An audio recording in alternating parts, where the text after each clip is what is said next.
The following is a conversation with Max Tegmark, his second time on the podcast. In fact, the previous conversation was episode number 1 of this very podcast.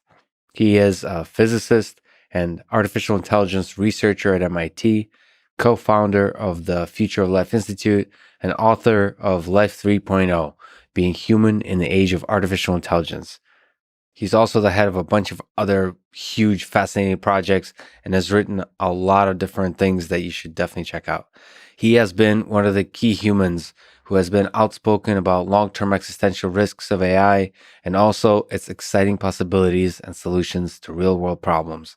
Most recently at the intersection of AI and physics, and also in re-engineering the algorithms that divide us by controlling the information we see and thereby creating bubbles and all other kinds of complex social phenomena that we see today. In general, he's one of the most passionate and brilliant people I have the fortune of knowing.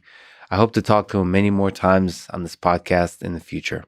Quick mention of our sponsors: the Jordan Harbinger Show, Four Sigmatic Mushroom Coffee, BetterHelp Online Therapy, and ExpressVPN. So the choice is wisdom, caffeine, sanity, or privacy. Choose wisely, my friends. And if you wish, click the sponsor links below to get a discount and to support this podcast. As a side note, let me say that much of the researchers in the machine learning and artificial intelligence communities do not spend much time thinking deeply about existential risks of AI. Because our current algorithms are seen as useful but dumb, it's difficult to imagine how they may become destructive to the fabric of human civilization in the foreseeable future. I understand this mindset, but it's very troublesome.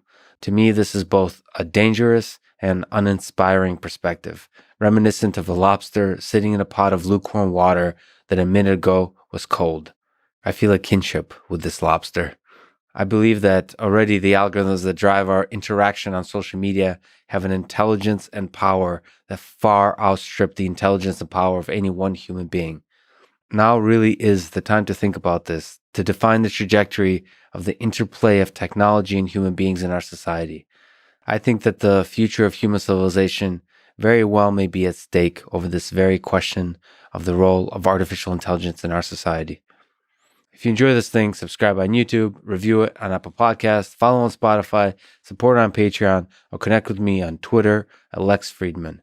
And now, here's my conversation with Max Tegmark. So people might not know this, but you were actually episode number 1 of this podcast just a couple of years ago, and now we're back. And it so happens that a lot of exciting things happened in both physics and artificial intelligence, both fields that you're super passionate about. Can we try to catch up to some of the exciting things happening in artificial intelligence, especially in the context of the way it's cracking open the different problems of the sciences? Yeah, I'd love to, especially now as we start 2021 here. It's a really fun time to think about what were the biggest breakthroughs in AI, not the ones necessarily that media wrote about, but that really matter. And what does that mean for our ability to do better science? What does it mean for our ability to help people around the world? And what does it mean for new problems that they could cause if we're not smart enough to avoid them? So, what do we learn basically from this? Yes, absolutely. So one of the amazing things you're part of is the AI Institute for Artificial Intelligence and Fundamental Interactions.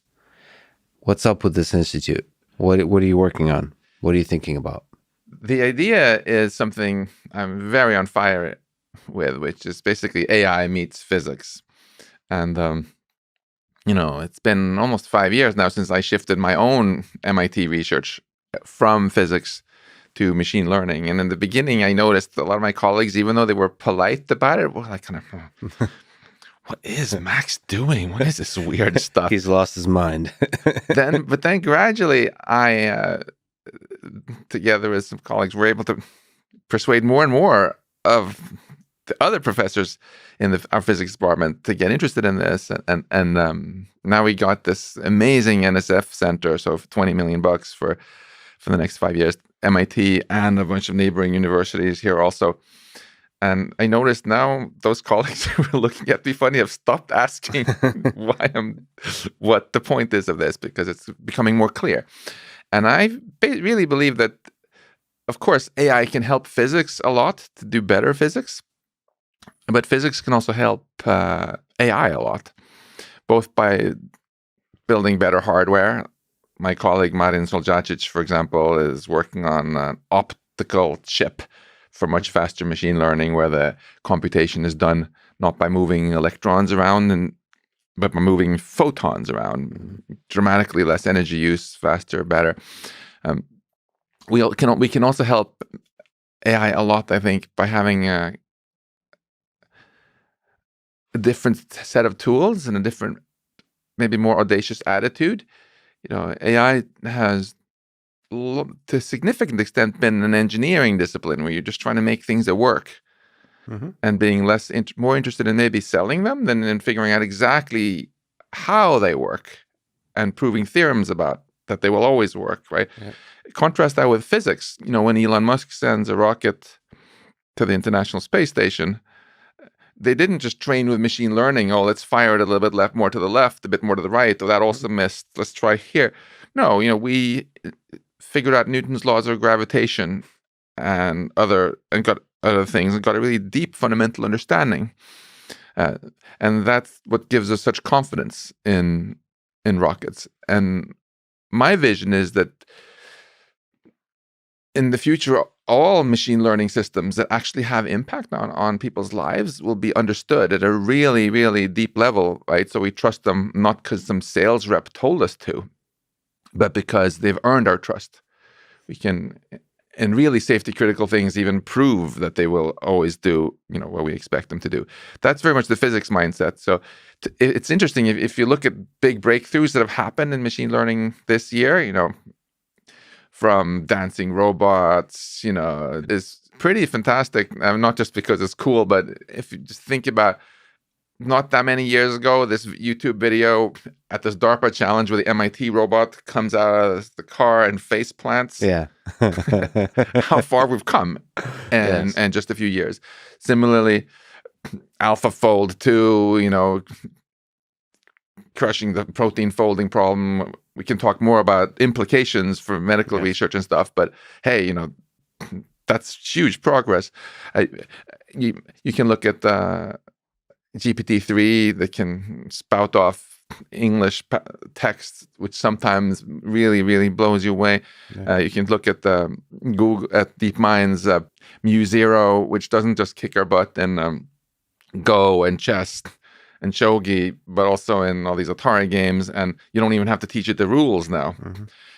What all of those have in common is, besides being powerful, is we don't fully understand how they work. And that's fine if it's just some dancing robots, and the worst thing that can happen is they face plant, right? Or if they're playing Go, and the worst thing that can happen is that they make a bad move and lose the game, right? It's less fine if that's what's controlling your self-driving car or your nuclear power plant. And we've seen already that even though Hollywood had all these movies where they try to make us worry about the wrong things, like machines turning evil, the actual bad things that have happened with automation have not been machines turning evil. They've been caused by overtrust in things we didn't understand as well as we thought we did, right? Even very simple automated systems like what Boeing put into the 737 MAX, right? Yes. Killed a lot of people. Was it that little simple system was evil? Of course not. But we didn't understand it as well as we should have, right? And we trusted without understanding. Exactly. That's the overtrust. We didn't even understand that we didn't understand, right? The humility is really at the core of being a scientist. I think step one, if you want to be a scientist, is don't ever fool yourself into thinking you understand things when you actually don't. Yes. Right? That's probably good advice for humans in general. I think humility in general can do us good. But in science, it's like so spectacular. Like, why did we have the wrong theory of gravity ever from Aristotle onward and close until like Galileo's time? Like, why would we believe something so dumb as that if I throw this water bottle, it's going to go up with constant speed until it realizes that its natural motion is down? It changes its mind. Because people just kind of assumed Aristotle was right. He's an authority. We understand that. Why did we believe things like that the sun is going around the earth? Why did we believe that time flows at the same rate for everyone until Einstein? Same exact mistake over and over again. We just weren't humble enough to acknowledge that we actually didn't know for sure. We assumed we knew, so we didn't discover the truth because we assumed there was nothing there to be discovered, right? There was something to be discovered about the 737 MAX. And if you had been a bit more suspicious and tested it better, we would have found it. And it's the same thing with most harm that's been done by automation so far, I would say. So I don't know if did you hear of a company called Knight Capital? No. So good. That means you didn't invest in them earlier. They deployed this automated trading system. Yes. All nice and shiny. They didn't understand it as well as they thought. And it went about losing $10 million per minute. Yeah. For 44 minutes straight. Oh, no. Until someone presumably was like, oh no, shut this off. Was it evil? No, it was, again, misplaced trust, something they didn't fully understand, right? And there have been so many, even when people have been killed by robots, it's just quite rare still, but in factory accidents, it's in every single case been not malice, just that the robot didn't understand that, hey, a human is different from an auto part or whatever. And so this is where I think there's so much opportunity for a physics approach, where you just aim for a higher level of understanding. And if you look at all these systems that we talked about, from reinforcement learning systems and dancing robots to all these neural networks that power GPT-3 and Go playing software and stuff, they're all basically black boxes. Much like, not so different from if you teach a human something, you have no idea how their brain works, right? Mm-hmm. Except the human brain, at least, has been error corrected during many, many centuries of evolution in a way that some of these systems have not, right? Yes. And my MIT research is entirely focused on demystifying this black box. Intelligible intelligence is my slogan. That's a good line. Intelligible intelligence. Yeah, it's that we shouldn't settle for something that seems intelligent, but it should be intelligible, so that we actually trust it because we understand it, right? Like, again, Elon trusts his rockets because he understands Newton's laws and the thrust and how everything works. And let me tell you why. Can I tell you why I'm optimistic about this? Yes. I think we've made a bit of a mistake where some people still think that somehow we're never going to understand neural networks. And we're just going to have to learn to live with this. It's this very powerful black box. Basically, for those who haven't spent time building their own, it's super simple what happens inside. You send in a long list of numbers, and then you do a bunch of operations on them, multiply by matrices, et cetera, and some other numbers come out. That's the output of it. And then there are a bunch of knobs you can tune.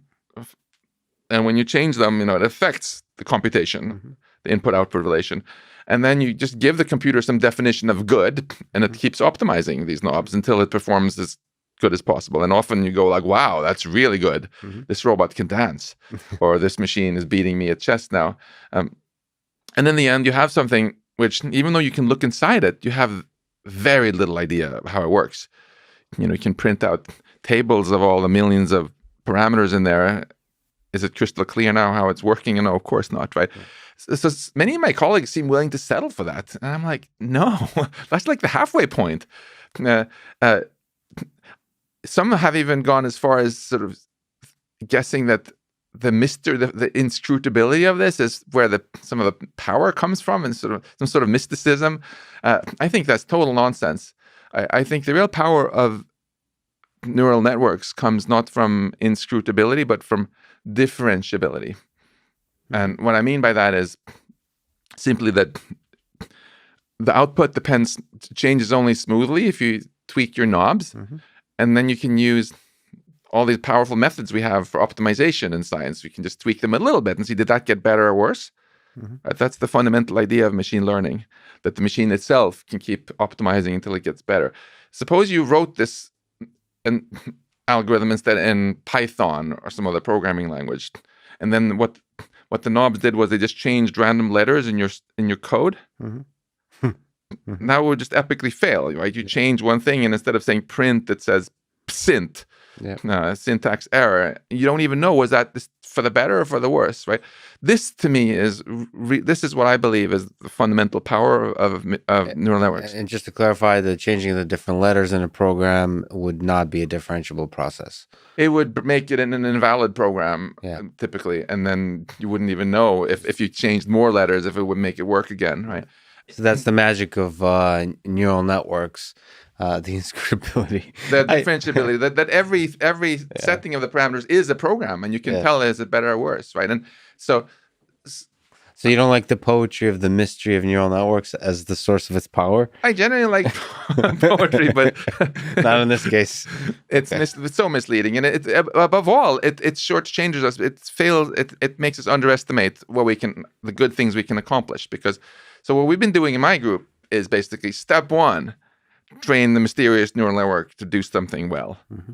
And then step two, do some additional AI techniques to see if we can now transform this black box into something equally intelligent that you can actually understand. So for example, I'll give you one example, this AI Feynman project that we just published, right? So we took the 100 most famous or complicated equations from one of my favorite physics textbooks. In fact, the one that got me into physics in the first place, the Feynman lectures on physics. And so you have a formula, maybe it has, what goes into the formula is 6 different variables, and then what comes out is 1.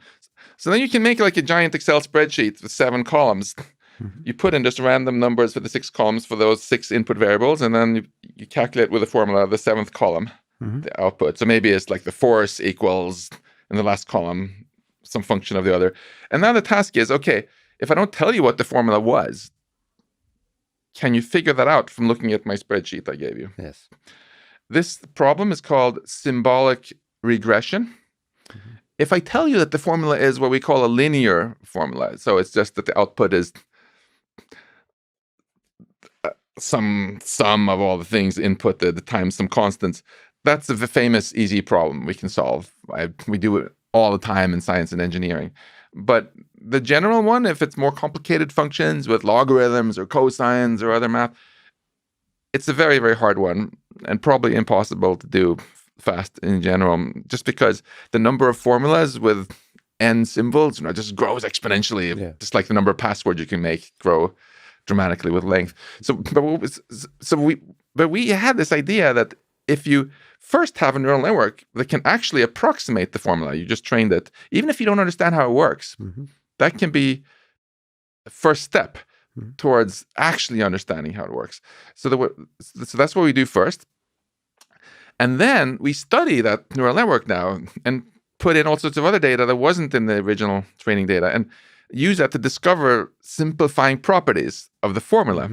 And that lets us break it apart often into many simpler pieces in a kind of divide and conquer approach. So we were able to solve all of those 100 formulas, discover them automatically, plus a whole bunch of other ones. And it's actually kind of humbling to see that this code, which anyone who wants now who's listening to this can type pip install AI Feynman on their computer and run it. It can actually do what Johannes Kepler spent 4 years doing when he stared at Mars data until he's like, finally, eureka, this is an ellipse. This will do it automatically for you in 1 hour, right? Or Max Planck, he was looking at how much radiation comes out from at different wavelengths from a hot object and discovered the famous black body formula. This discovers it automatically. I'm actually excited about seeing if we can discover not just old formulas again, but new formulas that no one has seen before. I do like this process of using kind of a neural network to find some basic insights and then dissecting the neural network to then gain the final. So that's in that way you've forcing the explainability issue. Really trying to analyze the neural network for the things it knows in order to come up with the final, beautiful, simple theory underlying the initial system that you were looking at. I love that, and the reason I'm so optimistic that it can be generalized to so much more is because That's exactly what we do as Right. human scientists. Think of Galileo, whom we mentioned, right? I bet when he was a little kid, if his dad threw him an apple, he would catch it. Mm-hmm. Why? Because he had a neural network in his brain that he had trained to predict the parabolic orbit of apples that are thrown under gravity. If you throw a tennis ball to a dog, it also has this same ability of deep learning to figure out how the ball is going to move and catch it. But Galileo went one step further when he got older. He went back and was like, wait a minute. I can write down a formula for this. Y equals x squared, a parabola. And he helped revolutionize physics as we know it, right? So there was a basic neural network in there from childhood that captured like the experiences of observing different kinds of trajectories, and then he was able to go back in with another extra little neural network and analyze all those experiences and be like, wait a minute, there's a deeper rule here. Exactly. He was able to distill out in symbolic form what that complicated black box neural network was doing, right? Not only did the formula he got ultimately become more accurate, and similarly, this is how Newton got Newton's laws, which is why Elon can send rockets to the space station now, right? So it's not only more accurate, but it's also simpler, much simpler, and it's so simple that we can actually describe it to our friends and each other, right? We've talked about it just in the context of physics now, but hey, isn't this what we're doing when we're talking to each other also? We go around with our neural networks, just like dogs and cats and chipmunks and blue jays, and we experience things in the world. But then we humans do this additional step on top of that, where we then distill out certain high-level knowledge that we've extracted from this in a way that we can communicate it to each other in a symbolic form, in English in this case, right? So if we can do it, and we believe that we are information processing entities, then we should be able to make machine learning that does it also. Well, do you think the entire thing could be learning? Because this dissection process, like for AI Feynman, the secondary stage feels like something like reasoning, and the initial step feels like more like the more basic kind of differentiable learning. Do you think the whole thing could be differentiable learning? Do you think the whole thing could be basically neural networks on top of each other? It's like turtles all the way down. Could it be neural networks all the way down? I mean, that's a really interesting question. We know that in your case, it is neural networks all the way down, because that's all you have in your skull as a bunch of neurons doing their thing, right? Yeah. But if you ask the question more generally, what algorithms are being used in your brain, right? I think it's super interesting to compare. I think we've gotten a little bit backwards historically, because we humans first discovered good old-fashioned AI, the logic-based AI that we often call GoFi for good old-fashioned AI. And then more recently, we did machine learning because it required bigger computers, so we had to discover it later. So we think of machine learning with neural networks as the modern thing, and the logic-based AI as the old-fashioned thing. But if you look at evolution on Earth, right, it's actually been the other way around. I would say that, for example, an eagle has a better vision system than I have and dogs are just as good at casting tennis balls as I am. All this stuff, which is done by training a neural network and not interpreting it in words,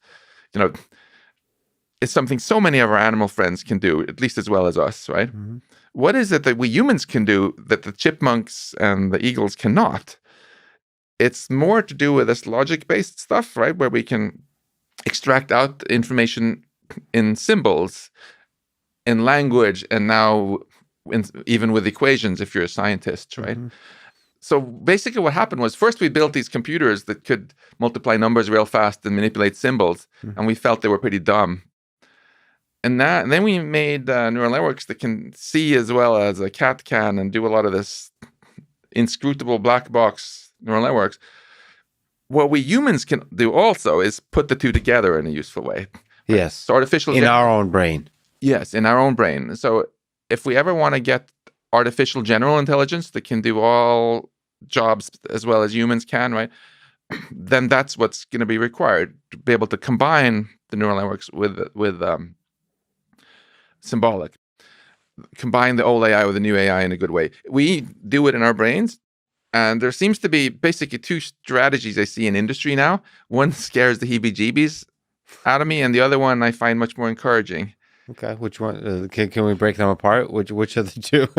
The one that scares the heebie-jeebies out of me is this attitude that we're just going to make ever bigger systems that we still don't understand until they can be as smart as humans. What could possibly go wrong? Right? Yeah. I think it's just such a reckless thing to do, and unfortunately.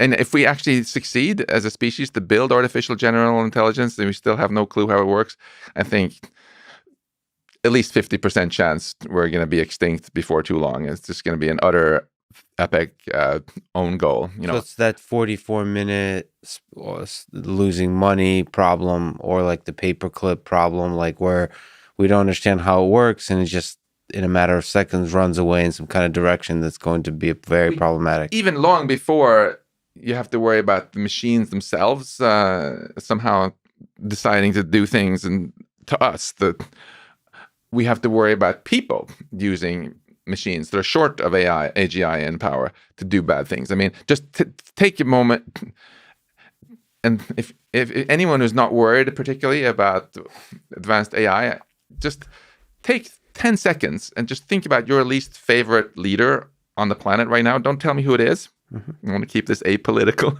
but just see the face in front of you, that person, for 10 seconds. Yes. Now imagine that person has this incredibly powerful AI under their control and can use it to impose their will on the whole planet. How does that make you feel? Yeah. So can we break that apart just briefly? For the 50% chance that we'll run into trouble with this approach, do you see the bigger worry in that leader or humans using the system to do damage? Or are you more worried, and I think I'm in this camp, more worried about like accidental, unintentional destruction of everything? So like humans trying to do good, and like in a way where everyone agrees it's kind of good. It's just they're trying to do good without understanding. Because I think every evil leader in history to some degree, thought they're trying to do good. Oh yeah, I'm sure Hitler thought he was doing good. Yeah, he was trying to do good too. I've been reading a lot about Stalin. I'm sure Stalin he legitimately thought that communism was good for the world and that he was doing good. I think Mao Zedong thought what he was doing with a Great Leap Forward was good too. Yeah, I'm actually concerned about both of those. Before I promise to answer this in detail, but before we do that, let me finish answering the first question, because I told you that there were two different routes we could get to artificial general intelligence, and one scares the heebie-jeebies out of me, which is this one where we build something, we just say bigger neural networks, ever more hardware, and just train the heck out of more data, and poof, now it's very powerful. That, I think, is the most unsafe and reckless approach. The alternative to that is the intelligible intelligence approach instead, where we say neural networks is just a tool to like for the first step to get the intuition, but then we're going to spend also serious sources on other AI techniques for demystifying this black box and figuring out what's it actually doing, so we can convert it into something that's equally intelligent, but that we actually understand what it's doing. Maybe we can even prove theorems about it, that like this car here will never be hacked when it's driving, because here's a proof. There is a whole science of this. It doesn't work for neural networks that are big black boxes, but it works well in certain other kinds of codes, right? That approach, I think, is much more promising. That's exactly why I'm working on it, frankly. Not just because I think it's cool for science, but because I think the more we understand these systems, the better the chances that we can make them do the things that are good for us, that are actually intended, not unintended. So you think it's possible to prove things about something as complicated as a neural network? That's the hope? Well, ideally, there's no reason it has to be a neural network in the end either, right? Like we discovered Newton's laws of gravity with a neural network in Newton's head. Yes. But that's not the way it's programmed into the navigation system of Elon Musk's rocket anymore. Right. It's written in C++, or I don't know what language he uses exactly. Yeah. And then there are software tools called symbolic verification. DARPA and the US military has done a lot of really great research on this, because they really want to understand that when they build weapon systems, they don't just go fire at random or malfunction, right? And there's even a whole operating system called Cell 3 that's been developed by a DARPA grant, where you can actually mathematically prove that this thing can never be hacked. Wow. One day, I hope that will be something you can say about the OS that's running on our laptops too. As you know, we're not there. But I think we should be ambitious, frankly. Yeah. And if we can use machine learning to help do the proofs and so on as well, right? Then it's much easier to verify that a proof is correct than to come up with a proof in the first place. That's really the core idea here. If someone comes on your podcast and says they proved the Riemann hypothesis or some new sensational new theorem, it's much easier for someone else, take some smart math grad students to check, oh, there's an error here on equation 5, or this really checks out, than it was to discover the proof. Yeah, although some of those proofs are pretty complicated, but yes, it's still nevertheless much easier to verify the proof. I love the optimism. You know, we kind of, even with the security of systems, there's a kind of cynicism that pervades people who think about this, which is like, oh, it's hopeless. I mean, in the same sense, exactly like you're saying when neural networks, oh, it's hopeless to understand what's happening. With security, people are just like, well, there's always going to be attack vectors and like ways to attack the system.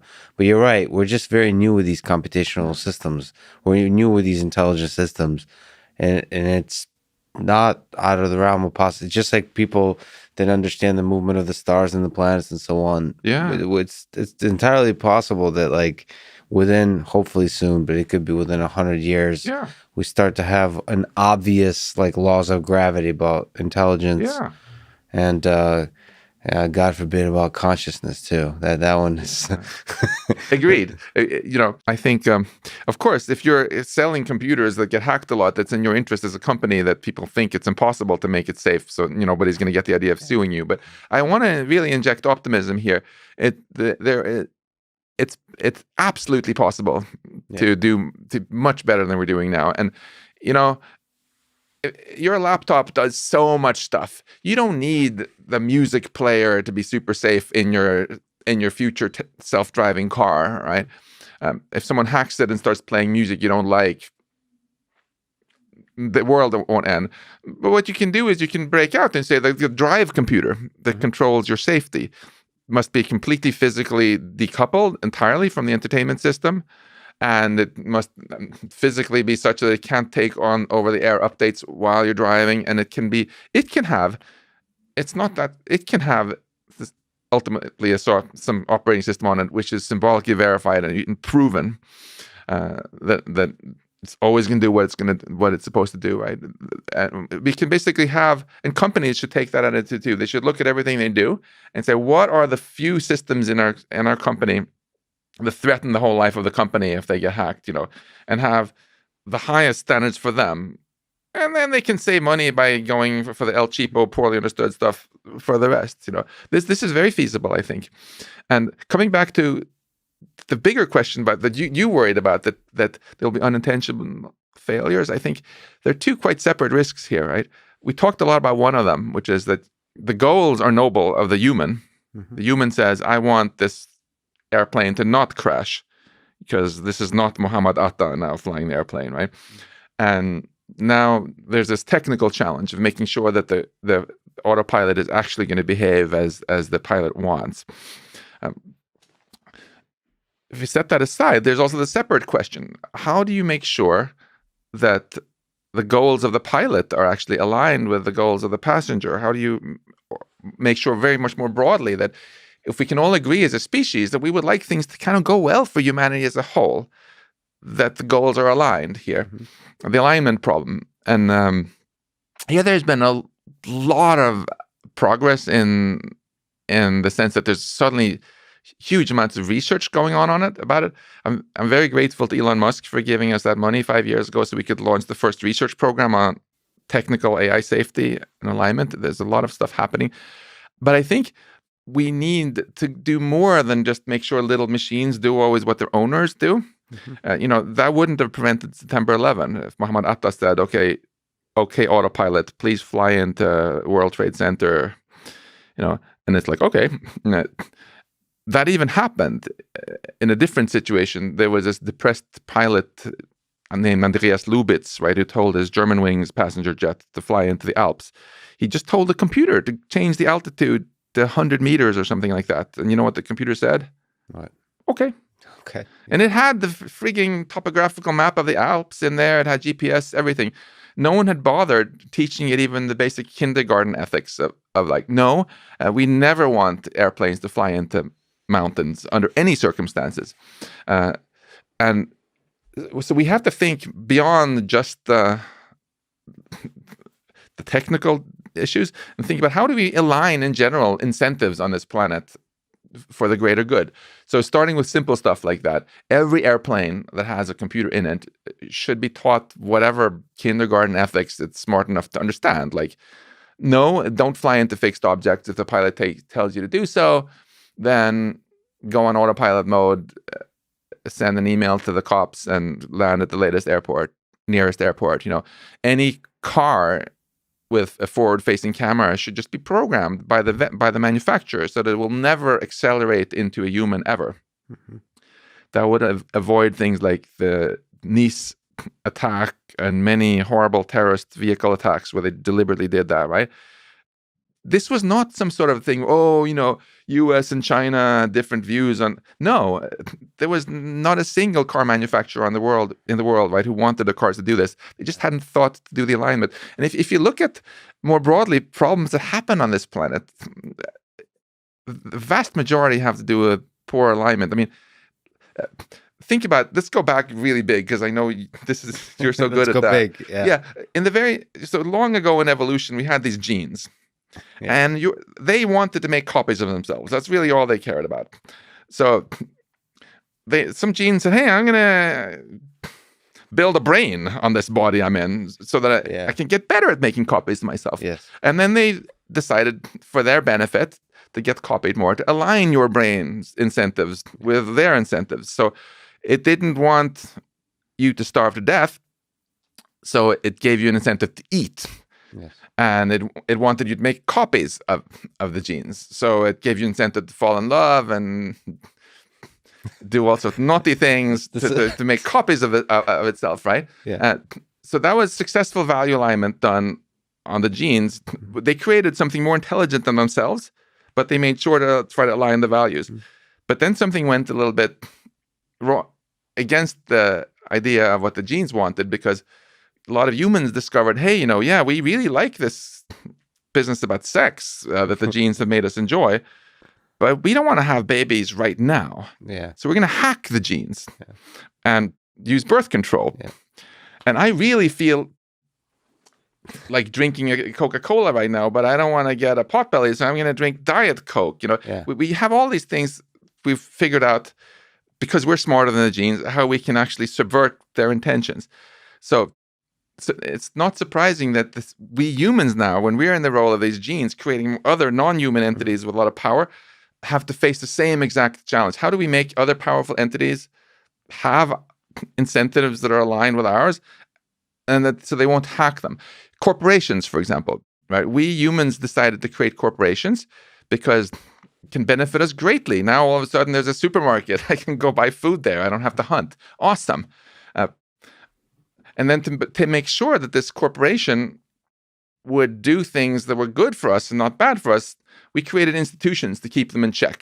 Mm-hmm. Like if the local supermarket sells poisonous food, then the owners of the supermarket have to spend some years reflecting behind bars, right? Yes. So we created incentives to align them. But of course, just like we were able to see through this thing and you develop birth control, if you're a powerful corporation, you also have an incentive to try to hack the institutions that are supposed to govern you. Because you ultimately, as a corporation, have an incentive to maximize your profit.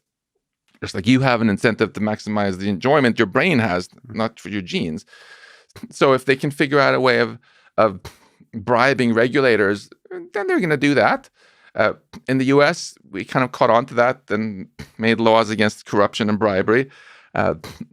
Then in the late 1800s, Teddy Roosevelt realized that no, we were still being kind of hacked because the Massachusetts railroad companies had like a bigger budget than the state of Massachusetts, and they were doing a lot of very corrupt stuff. So he did the whole trust busting thing to try to align these other non-human entities, the companies, again, more with the incentives of Americans as a whole.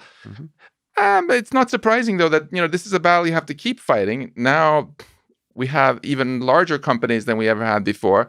And of course, they're going to try to, again, subvert the institutions. Not because, I think people make a mistake of getting all too thinking about things in terms of good and evil, like arguing about whether corporations are good or evil or whether robots are good or evil. A robot isn't good or evil. It's a tool, and you can use it for great things like robotic surgery or for bad things. And a corporation also is a tool, of course. And if you have good incentives to the corporation, it'll do great things like start a hospital or a grocery store. If you have really bad incentives, then it's going to start maybe marketing addictive drugs to people, and you'll have an opioid epidemic, right? It's all about, we should not make the mistake of getting into some sort of fairy tale good evil thing about corporations or robots. We should focus on putting the right incentives in place. My optimistic vision is that if we can do that, then we can really get good things. We're not doing so great with that right now, either on AI, I think, or on other intelligent non-human entities like big companies. Right? We just have a new Secretary of Defense who's going to start up now in the Biden administration, who was an active member of the board of Raytheon, for example. Yeah. So I have nothing against Raytheon. I'm not a pacifist, but there's an obvious conflict of interest if someone is in the job where they decide who's they're going to contract with. And I think somehow we have, maybe we need another Teddy Roosevelt to come along again and say, hey, we want what's good for all Americans. And we need to go do some serious realigning again of the incentives that we're giving to these big companies. And then we're going to be better off. It seems that naturally with human beings, just like you beautifully described the history of this whole thing, of it all started with the genes, and they're probably pretty upset by all the unintended consequences that happened since. But it seems that it kind of works out. Like it's in this collective intelligence that emerges at the different levels. It seems to find, sometimes last minute, a way to realign the values or keep the values aligned. It's almost it finds a way. Like different leaders, different humans pop up all over the place that reset the system. Do you have an explanation why that is? Or is that just survivor bias? And also, is that different, somehow fundamentally different than with the AI systems, where you're no longer dealing with something that was a direct, maybe companies are the same, a direct byproduct of the evolutionary process? I think there is one thing which has changed. That's why I'm not all optimistic. That's why I think there's about a 50% chance if we take the dumb route with artificial intelligence that humanity will be extinct in this century. First, just the big picture. Yeah, companies need to have the right incentives. Even governments, right? We used to have governments. Usually there were just some king, who was the king because his dad was the king, and then there were some benefits of having this powerful kingdom or empire of any sort, because then it could prevent a lot of local squabbles. So at least everybody in that region would stop warring against each other, and their incentives of different cities in the kingdom became more aligned, right? That was the whole selling point. Harari. Yeah. Noah Yuval Harari has a beautiful piece on how empires were collaboration enablers. And then Harari says, invented money for that reason, so we could have better alignment and we could do trade even with people we didn't know. So this sort of stuff has been playing out since time immemorial, right? What's changed is that it happens on ever larger scales, right? The technology keeps getting better because science gets better. So now we can communicate over larger distances, transport things fast over larger distances. And the entities get ever bigger, but our planet is not getting bigger anymore. So in the past, you could have one experiment that just totally screwed up, like Easter Island, where they actually managed to have such poor alignment that when they went extinct, people there was no one else to come back and replace them, right? If Elon Musk doesn't get us to Mars and then we go extinct on a global scale, then we're not coming back. That's the fundamental difference. And that's a mistake I would rather we don't make for that reason. In the past, of course, history is full of fiascos, right? But it was never the whole planet. And then, okay, now there's this nice uninhabited land here. Some other people could move in and organize things better. This is different. The second thing, which is also different, is that technology gives us so much more empowerment, right? Both to do good things and also to screw up. In the Stone Age, even if you had someone whose goals were really poorly aligned, like maybe he was really pissed off because his Stone Age girlfriend dumped him and he just wanted to, if he wanted to like kill as many people as he could, how many could he really take out with a rock and a stick before he was overpowered, right? Right. Just handful, right? Yeah. Now, with today's technology, if we have an accidental nuclear war between Russia and the US, which we almost have about a dozen times, and then we have a nuclear winter, it could take out 7 billion people or 6 billion people, or we don't know. So the scale of the damage is bigger that we can do. And if there's obviously no law of physics that says that technology will never get powerful enough that we could wipe out our species entirely. That would just be fantasy to think that science is somehow doomed to not get more powerful than that, right? And it's not at all unfeasible in our lifetime that someone could design a designer pandemic which spreads as easily as COVID, but just basically kills everybody. We already had smallpox. It killed 1/3 of everybody who got it. What do you think of here's an intuition, maybe it's completely naive and this optimistic intuition I have, which it seems, and maybe it's a biased experience that I have, but it seems like the most brilliant people I've met in my life all are really like fundamentally good human beings, and not like naive good, like they really want to do good for the world in a way that, well, maybe is aligned to my sense of what good means. And so I have a sense that the people that will be defining the very cutting edge of technology, there will be much more of the ones that are doing good versus the ones that are doing evil. So the race, I'm optimistic on us always like last minute coming up with a solution. So if there's an engineered pandemic that has the capability to destroy most of the human civilization, it feels like to me, either leading up to that, before, or as it's going on, there will be we're able to rally the collective genius of the human species.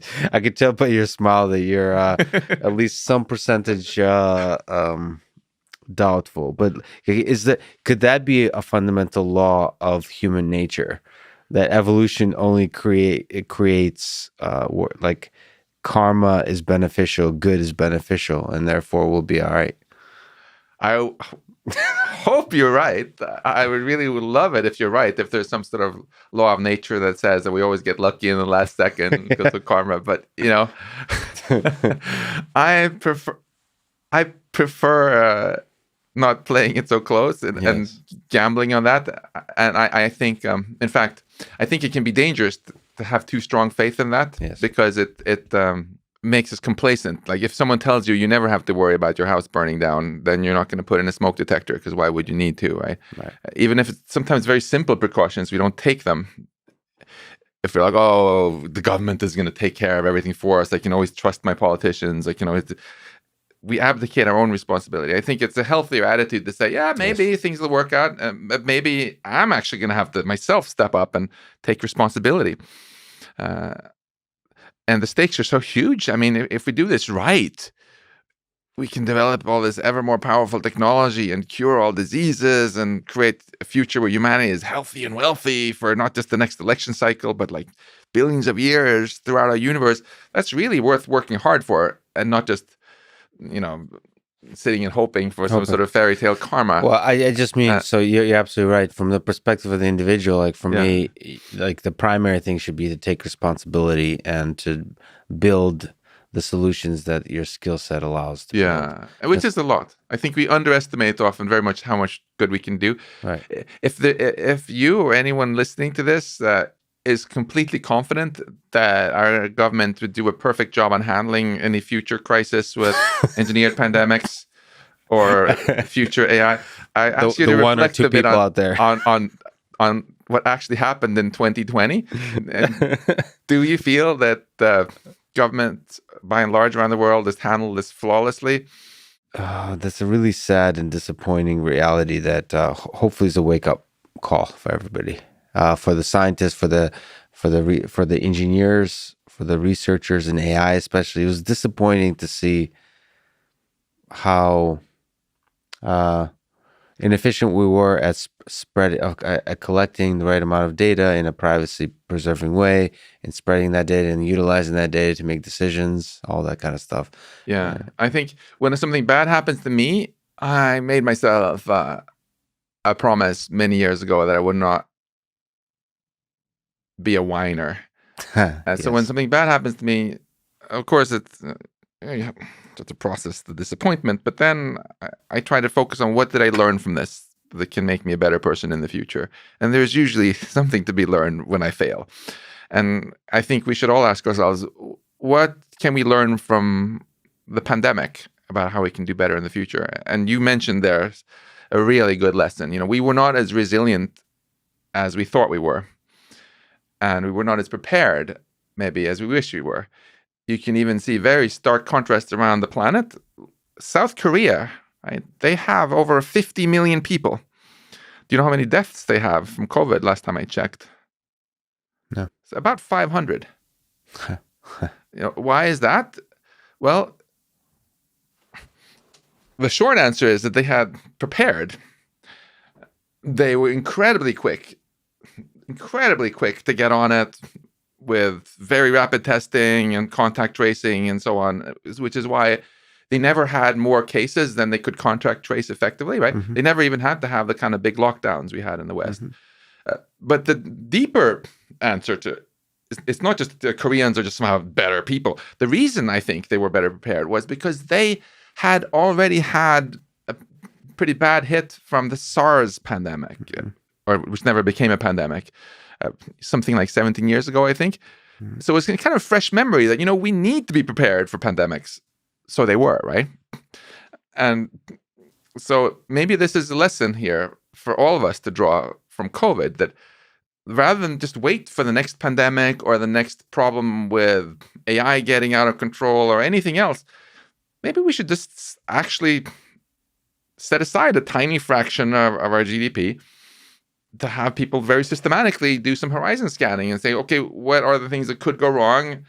And let's duke it out and see which are the more likely ones and which are the ones that are actually actionable, and then be prepared. So one of the observations as one little ant/human that I am of disappointment is the political division over information that has been observed, that I observed this year, that it seemed the discussion was less about what happened and understanding what happened deeply, and more about there's different truths out there, and it's like a argument, my truth is better than your truth, and it's like red versus blue or different, like it was like this ridiculous discourse that doesn't seem to get at any kind of notion of the truth. It's not like some kind of scientific process. Even science got politicized in ways that's very heartbreaking to me.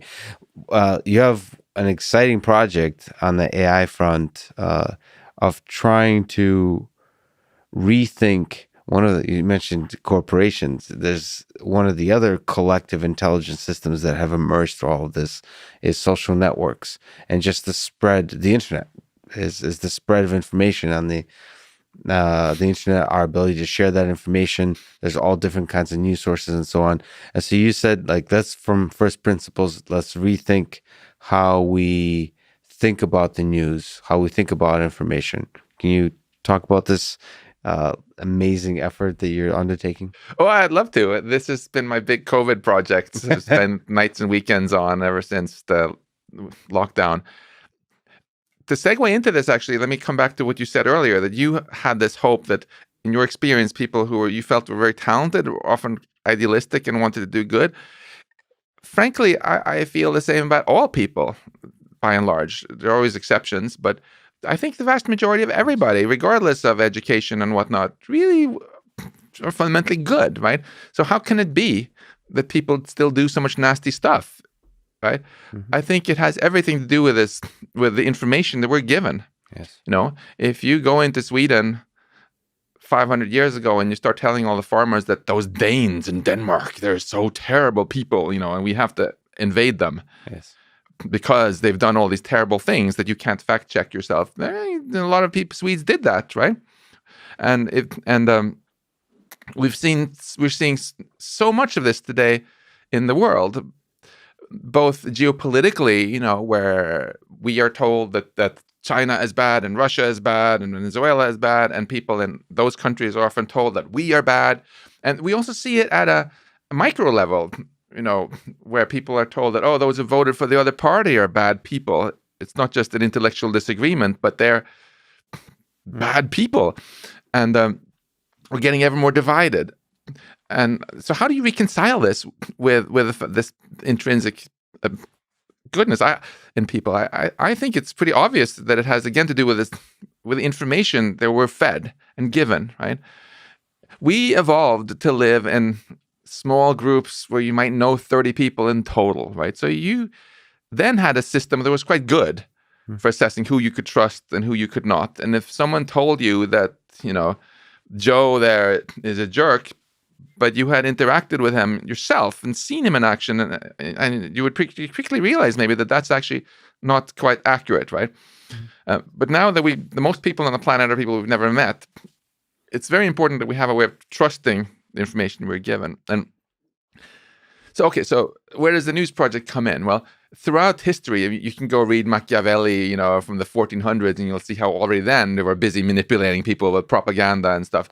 Propaganda is not new at all. And the incentives to manipulate people is just not new at all. What is it that's new? What's new is machine learning meets propaganda. That's what's new. That's why this has gotten so much worse. Some people like to blame certain individuals. Like in my liberal university bubble, many people blame Donald Trump and say it was his fault. I see it differently.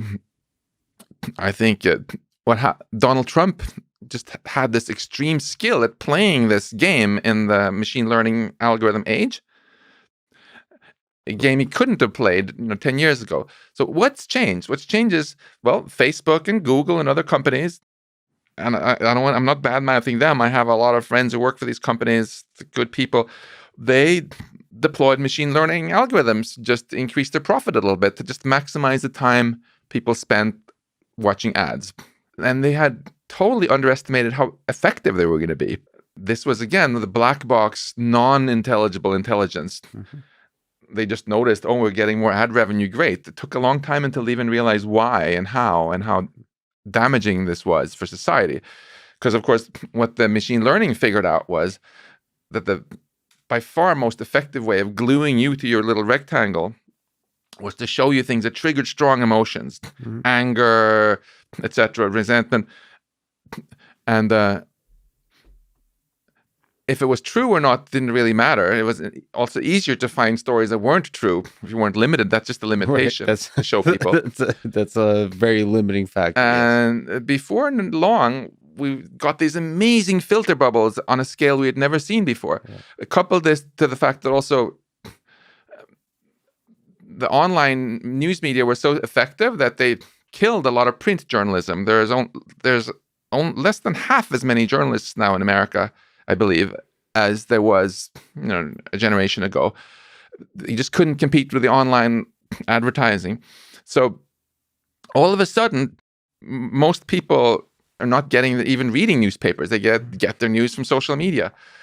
And most people only get news in their little bubble. So along comes now some people like Donald Trump who figured out, among the first successful politicians to figure out how to really play this new game and become very, very influential. But I think Donald Trump was he took advantage of it. He didn't create the fundamental conditions were created by machine learning sort of taking over the news media.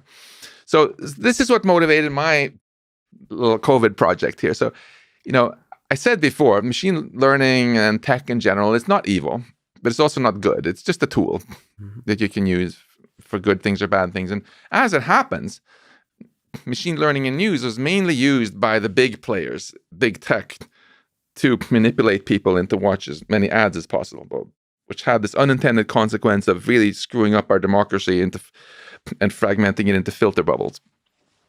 So I thought, well, machine learning algorithms are basically free.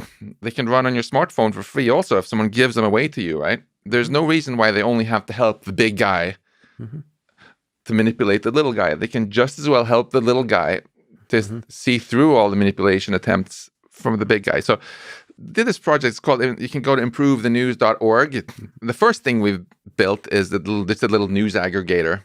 Looks a bit like Google News, except it has these sliders on it to help you break out of your filter bubble. So if you're reading, you can click and go to your favorite topic.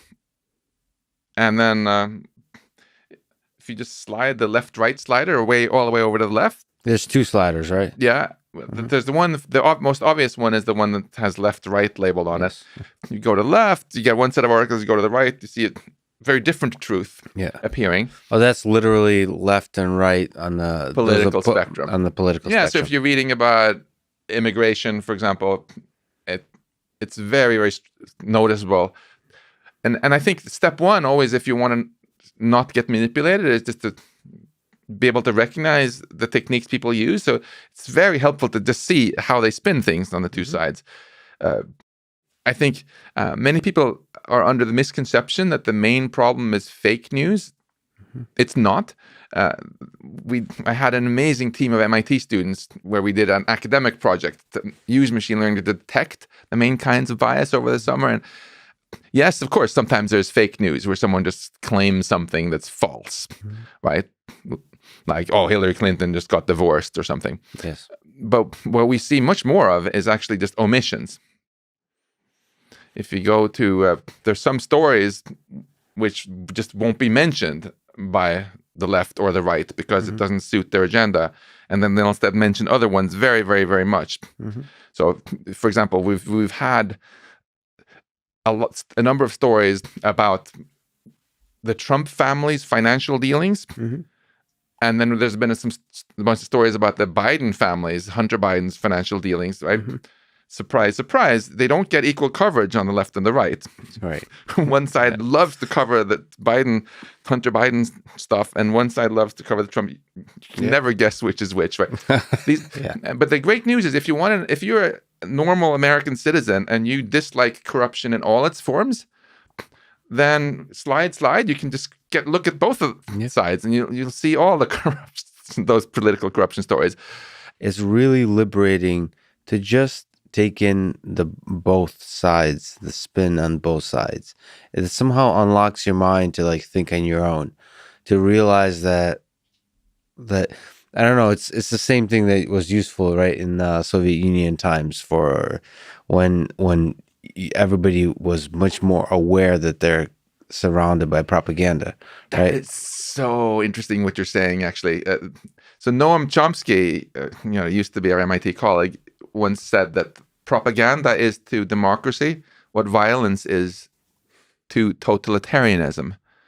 And what he means by that is if you have a really totalitarian government, you don't need propaganda. Right. People will do what you want them to do anyway, out of fear, right? Yes. But otherwise, you need propaganda. So I would say actually that the propaganda is much higher quality in democracies, much more believable. And it's That's really brilliant. it's really striking when I talk to colleagues, Yeah. science colleagues like from Russia and China and so on. I noticed they are actually much more aware of the propaganda in their own media than many of my American colleagues are about the propaganda in Western media. That's brilliant. That means the propaganda in the Western media is just better. Yes. That's so Everything's brilliant. better in the West, even the propaganda. Man. But there's That's good. But once you realize that, you realize there's also something very optimistic there that you can do about it, right? Because first of all, omissions, as long as there's no outright censorship, you can just look at both sides and pretty quickly piece together a much more accurate idea of what's actually going on, right?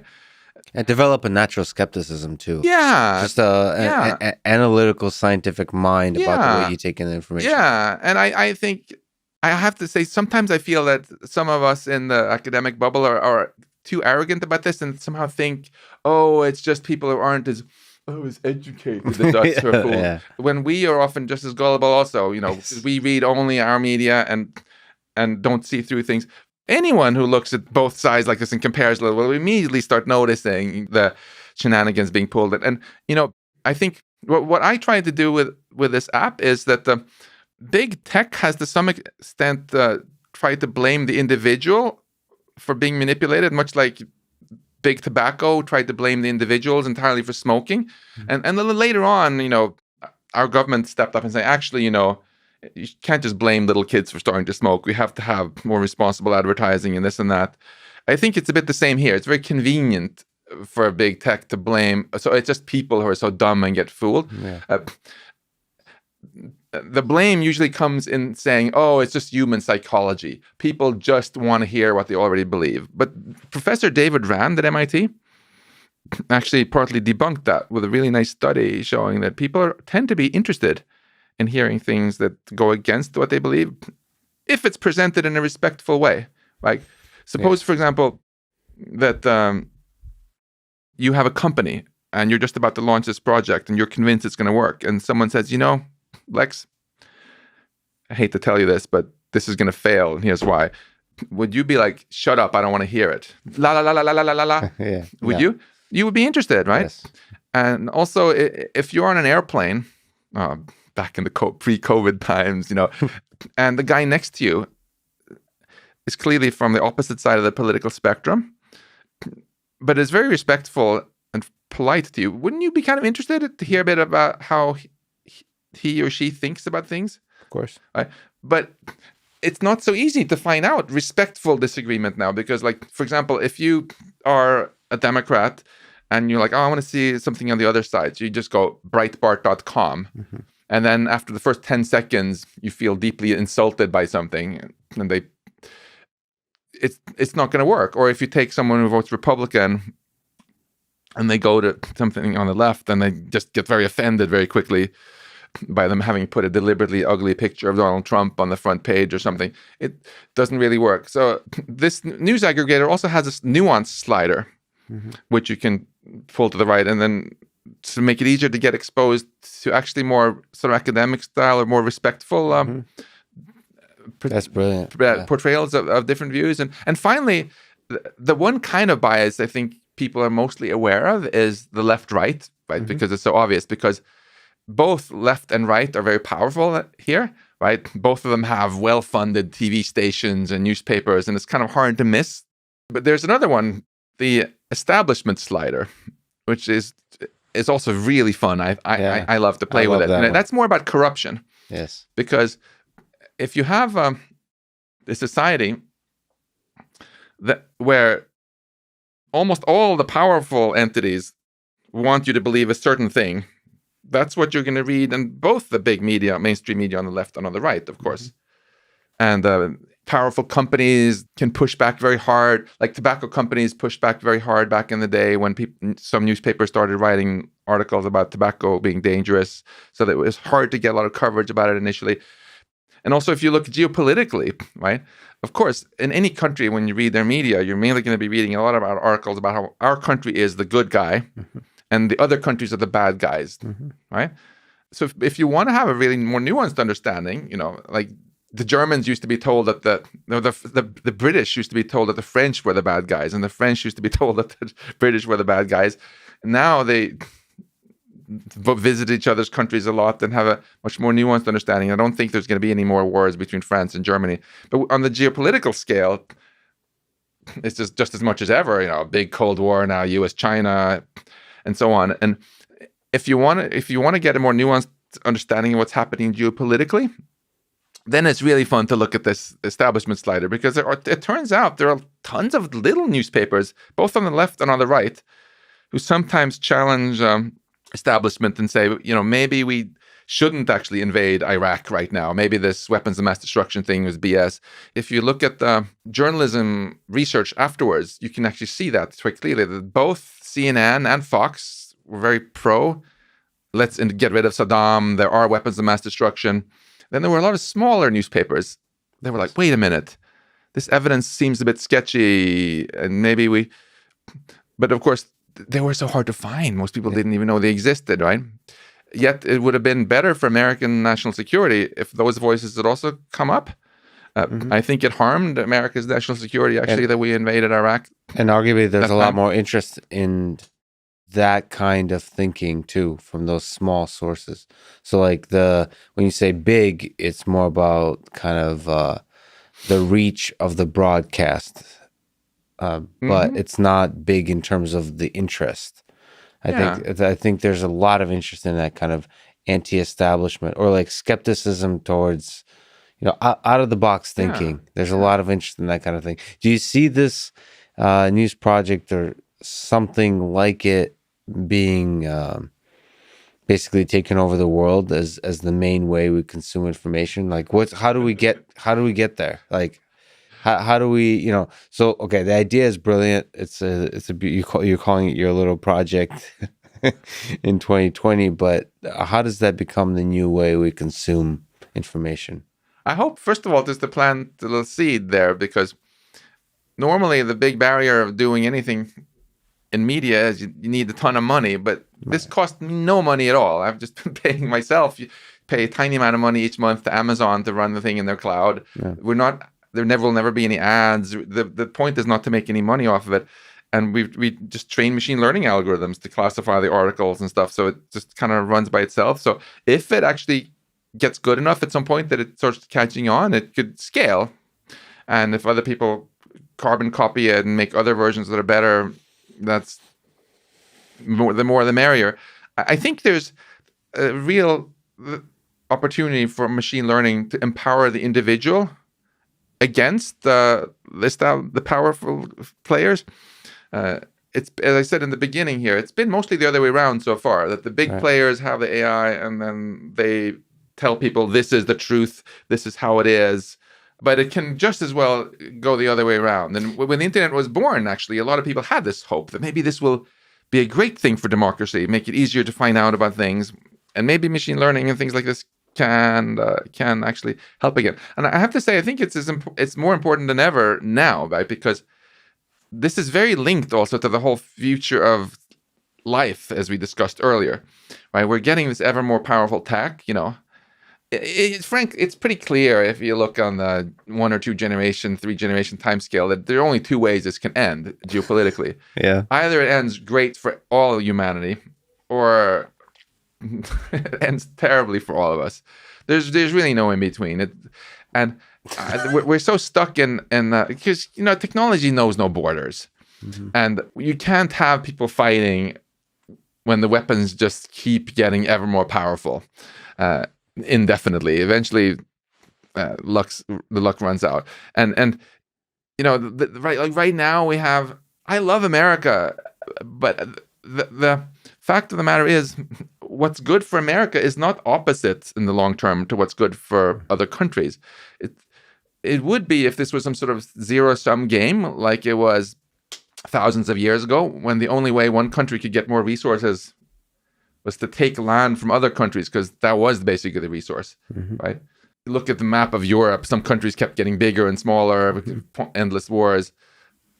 But then, since 1945, there hasn't been any war in Western Europe, and they all got way richer because of tech. So the optimistic outcome is that the big winner in this century is going to be America and China and Russia and everybody else, because technology just makes us all healthier and wealthier, and we just find some way of keeping the peace on this planet. But I think, unfortunately, there are some pretty powerful forces right now that are pushing in exactly the opposite direction and trying to demonize other countries, which is just makes it more likely that this ever more powerful tech we're building is going to be used in disastrous ways. Yeah, for aggression versus cooperation, that kind of thing. Yeah, even look at just military AI now, right? 20. It was so awesome to see these dancing robots. I loved it, right? But one of the biggest growth areas in robotics now is, of course, autonomous weapons, right? And 2020 was like the best marketing year ever for autonomous weapons, because in both Libya, civil war, and in Nagorno-Karabakh, they made the decisive difference, right? And everybody else is like watching this. Oh yeah, we want to build autonomous weapons too. In Libya, you had on one hand our ally, the United Arab Emirates, that were flying their autonomous weapons that they bought from China, bombing Libyans. And on the other side, you had our other ally, Turkey, flying their drones. And they had no skin in the game, any of these other countries. And of course, it was the Libyans who really got screwed. In Nagorno-Karabakh, you had actually, again, so now Turkey is sending drones built by this company that was actually founded by a guy who went to MIT Aeroastro. Do you know that? No. Bakrat Diyar? Yeah. So MIT has a direct responsibility for ultimately this. And a lot of civilians were killed there, And so because it was militarily so effective, now suddenly there's like a huge push. Oh, yeah, let's go build ever more autonomy into these weapons, and it's going to be great. And I think actually people who are obsessed about some sort of future Terminator scenario right now should start focusing on the fact that we have two much more urgent threats happening from machine learning. One of them is the whole destruction of democracy that we've talked about now, yes. where our flow of information is being manipulated by machine learning. And the other one is that right now, this is the year when the big out of control arms race in lethal autonomous weapons is going to start, or it's going to stop. So you have a sense that there is, like 2020 was a instrumental catalyst for the race for the autonomous weapons race. Yeah, because it was the first year when they proved decisive in the battlefield. Oh, man. And these ones are still not fully autonomous. Mostly they're remote controlled, right? But we could very quickly make things about the size and cost of a smartphone, which you just put in the GPS coordinates or the face of the one you want to kill, a skin color or whatever, and it flies away and does it. And the real good reason why the US and all the other superpowers should put the kibosh on this is the same reason we decided to put the kibosh on bioweapons. So, we gave the Future of Life award that we can talk more about later to Matthew Messelson from Harvard before for convincing Nixon to ban bioweapons. And I asked him, how did you do it? And he was like, well, I just said, look, we don't want there to be a $500 weapon of mass destruction that even all our enemies can afford, even non-state actors. And Nixon was like, good point. It's in America's interest that the powerful weapons are all really expensive. So only we can afford them, or maybe some more stable adversaries, right? Nuclear weapons are like that. But bioweapons were not like that. That's why we banned them. And that's why you never hear about them now. That's why we love biology. So you have a sense that it's possible for the big powerhouses in terms of the big nations in the world to agree that autonomous weapons is not a race we want to be on, that it doesn't end well. Yeah, because we know it's just going to end in mass proliferation, and every terrorist everywhere is going to have these super cheap weapons that they will use against us. And our politicians have to constantly worry about being assassinated every time they go outdoors by some anonymous little mini drone. We don't want that. And even if the U.S. and China and everyone else could just agree that you can only build these weapons if they cost at least $10 million. Mm-hmm. That would be a huge win for the superpowers, and frankly for everybody. You don't, and people often push back and say, "Well, it's so hard to prevent cheating." Mm-hmm. But hey, you can say the same about bioweapons. Take any of our MIT colleagues in biology. Of course, they could build some nasty bioweapon if they really wanted to. But first of all, they don't want to because they think it's disgusting because of the stigma. And second, even if there's some sort of nutcase and want to, it's very likely that some of their grad students or someone would rat them out because everyone else thinks it's so disgusting, right? Yeah. And in fact, we now know there was even a fair bit of cheating on the bioweapons ban, but no countries used them because it was so stigmatized that it just wasn't worth revealing that they had cheated. You talk about drones, but you kind of think that drones is like remote operation. Which they are mostly still. Yes, but you're not taking the next intellectual step of like, where does this go? You're kind of saying the problem with drones is that you're removing yourself from direct violence. Therefore, you're not able to sort of maintain the common humanity required to make the proper decisions strategically. But that's the criticism, as opposed to like, if this is automated, and just exactly as you said, if you automate it and there's a race, then the technology is going to get better and better and better, which means getting cheaper and cheaper and cheaper. Yeah. And unlike perhaps nuclear weapons, which is connected to resources in a way, like it's hard to get it's hard to engineer. Plutonium. It feels like it's, there's too much overlap between the tech industry and autonomous weapons to where you could have smartphone type of cheapness. If you look at drones, it's a for $1,000, you can have an incredible system that's able to maintain flight autonomously for you and take pictures and stuff. You could see that going into the autonomous weapon space. That's, but like, why is that not thought about or discussed enough in the public, do you think? You see those dancing Boston Dynamics robots, and everybody has this kind of, like, as if this is like a far future. Yeah. They have this like fear, like, oh, this will be Terminator in like some, I don't know, unspecified 20, 30, 40 years.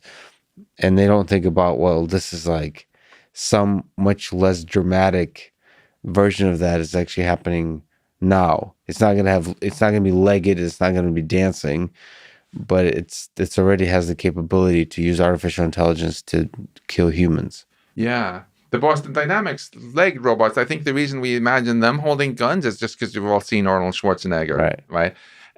That's our reference point. That's pretty useless. That's not going to be the main military use of them. Yeah. They might be useful in law enforcement in the future, and there's a whole debate about, do you want robots showing up at your house with guns telling you to who will be perfectly obedient to whatever dictator controls them. Yes. But let's leave that aside for a moment and look at what's actually relevant now. So there's a spectrum of things you can do with AI in the military. And again, to put my card on the table, I'm not the pacifist. I think we should have good defense. So, for example, a Predator drone is basically a fancy little remote-controlled airplane, right? There's a human piloting it, and the decision ultimately about whether to kill somebody with it is made by a human still. Mm-hmm. And this is a line I think we should never cross. There's a current DoD policy. Again, you have to have a human in the loop. I think algorithms should never make life or death decisions. They should be left to humans. Now, why might we cross that line? Well, first of all, these are expensive, right? So, for example, when Azerbaijan had all these drones and Armenia didn't have any, they started trying to jerry-rig little cheap things, fly around. But then, of course, the Armenians would jam them. Or the Azeris would jam them. And remote control things can be jammed. That makes them inferior. Also, there's a bit of a time delay between, if we're piloting something from far away, speed of light, and the human has a reaction time as well. It would be nice to eliminate that jamming possibility in the time delay by having it fully autonomous. Mm-hmm. But now you might be, so then if you do, but now you might be crossing that exact line. You might program it to just, oh yeah, the air drone, go hover over this country for a while, and whenever you find someone who is a bad guy, kill them. Now the machine is making these sort of decisions, and some people who defend this still say, well, that's morally fine because we are the good guys, and we will tell it the definition of bad guy that we think is moral. But now it would be very naive to think that if ISIS buys that same drone, that they're going to use our definition of bad guy. Maybe for them, bad guy is someone wearing a U.S. Army uniform, right? Or maybe there will be some weird ethnic group who decides that someone of another ethnic group, they are the bad guys, right? Yes. The thing is, human soldiers, with all our faults, right, we still have some basic wiring in us. Like, no, it's not okay to kill kids and civilians.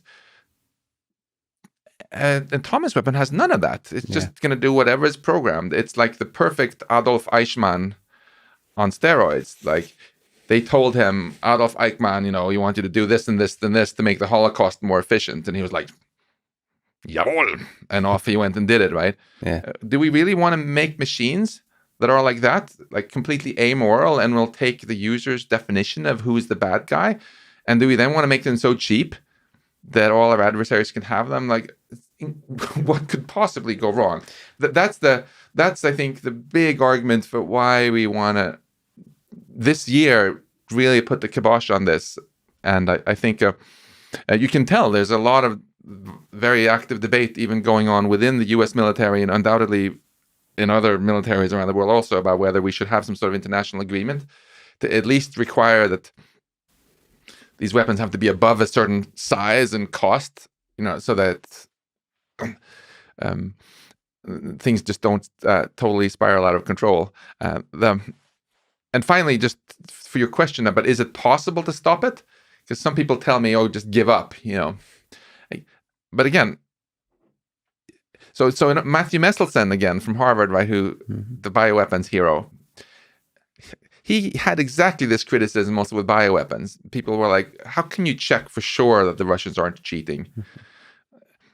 And he told me this, I think, really ingenious insight. He said, Max, some people think you have to have inspections and things, and you have to make sure that you can catch the cheaters with 100% chance.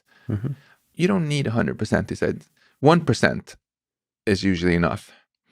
Because if it's an enemy, if it's another big state, like suppose China and the US have signed the treaty, drawing a certain line and saying, yeah, these kind of drones are okay, but these fully autonomous ones are not. Now, suppose you are China and you have cheated and secretly developed some clandestine little thing, or you're thinking about doing it. What's your calculation that you do? Well, you're like, okay, what's the probability that we're going to get caught? If the probability is 100%, of course, we're not going to do it.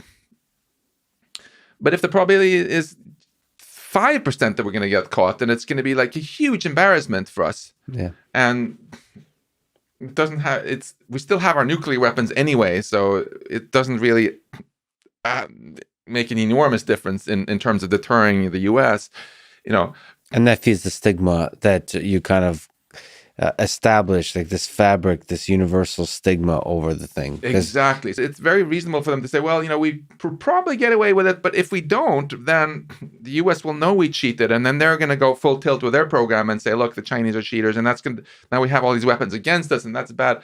So the stigma alone is very, very powerful. And again, look what happened with bioweapons, right? It's been 50 years now. Yeah. When was the last time you read about a bioterrorism attack? The only deaths I really know about with bioweapons that have happened when we Americans managed to kill some of our own with anthrax, the idiot who sent them to Tom Daschle and others in letters, right?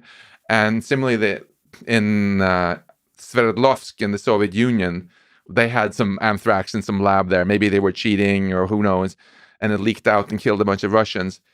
I'd say that's a pretty good success, right? Yeah. 50 years, just 2 own goals by the superpowers, and then nothing. And that's why whenever I ask anyone what they think about biology, they think it's great. They associate it with new cures, new diseases, maybe a good vaccine. this is how I want to think about AI in the future. I want others to think about AI too, as a source of all these great solutions to our problems, not as, oh, AI, oh yeah, that's the reason I feel scared going outside these days. Yeah, it's kind of brilliant that the bioweapons and nuclear weapons we've figured out. I mean, of course, there's still a huge source of danger, but we figured out some way of creating rules and social stigma over these weapons that then creates a stability to where whatever that game theoretic stability that occurs. Exactly. And we don't have that with AI. And you're kind of screaming from the top of the mountain about this, that we need to find that, because just like, it's very possible, with Future of Life, as you point out, Institute Awards pointed out that, with nuclear weapons, we could have destroyed ourselves quite a few times. And it's, it's a learning experience that is very costly. We gave, this Future Life Award, we gave it the first time to this guy, Vasily Arkhipov. He was on, most people haven't even heard of. Yeah, can you say who he is? Vasily Arkhipov, he has, in my opinion, made the greatest positive contribution to humanity of any human in modern history. And maybe it sounds like hyperbole here, like I'm just over the top, but let me tell you the story, and I think maybe you'll agree. So during the Cuban Missile Crisis, we Americans first didn't know that the Russians had sent 4 submarines, but we caught 2 of them, and we didn't know that so we dropped practice depth charges on the one that he was on to try to force it to the surface. But we didn't know that this nuclear submarine actually was a nuclear submarine with a nuclear torpedo. We also didn't know that they had authorization to launch it without clearance from Moscow. And we also didn't know that they were running out of electricity. Their batteries were almost dead. They were running out of oxygen. Sailors were fainting left and right. The temperature was about 110, 120 Fahrenheit on board. It was really hellish conditions, really just a kind of doomsday. And at that point, these giant explosions start happening from the Americans dropping these. The captain thought World War III had begun. They decided that they were going to launch the nuclear torpedo. And one of them shouted, we're all going to die, but we're not going to disgrace our Navy, We don't know what would have happened if there had been a giant mushroom cloud all of a sudden, against the Americans. But since everybody had their hands on the triggers, you don't have to be too creative to think that it could have led to an all-out nuclear war, in which case we wouldn't be having this conversation now, right? No. What actually took place was they needed 3 people to approve this. The captain had said yes. There was the Communist Party political officer. He also said yes, let's do it. And the third man was this guy, Vasily Arkhipov, who said niet. Yeah. For some reason, he was just more chill than the others, and he was the right man at the right time. I don't want us as a species rely on the right person being there at the right time. We tracked down his family living in relative poverty outside Moscow. We flew his daughter. He had passed away, and flew them to London. They had never been to the West even. It was incredibly moving to get to honor them for this.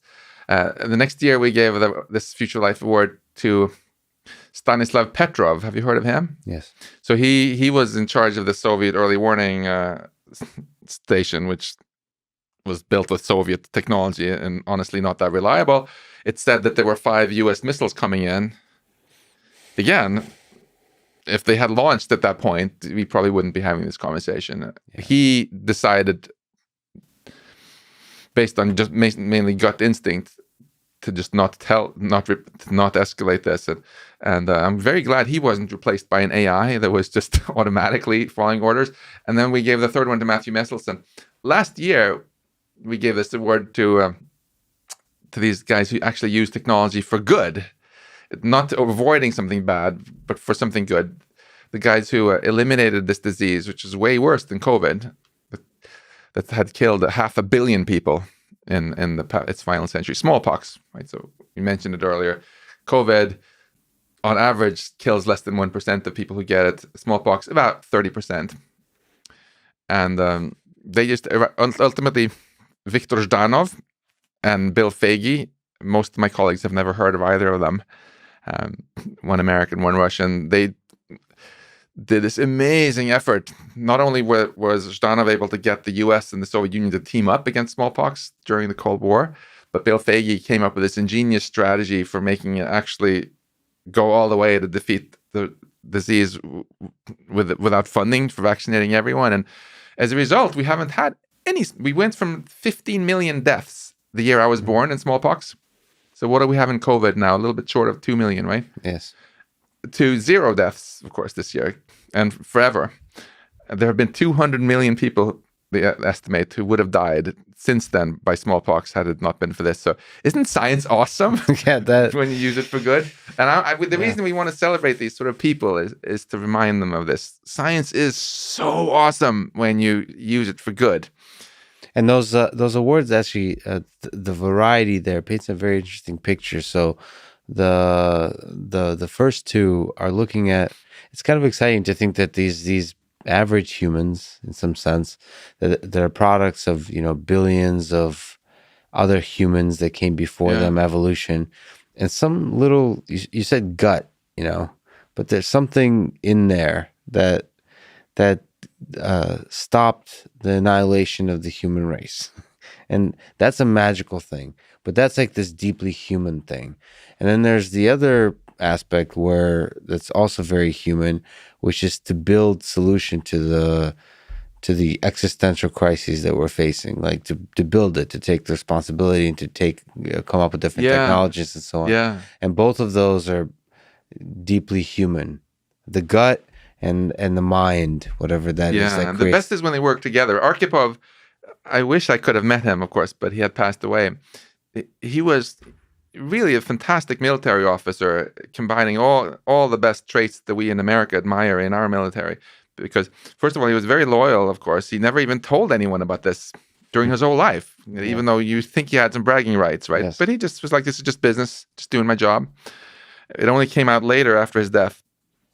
And second, the reason he did the right thing was not because he was some sort of liberal or some sort of, not because he was just, peace and love. It was partly because he had been the captain on another submarine that had a nuclear reactor meltdown. Mm-hmm.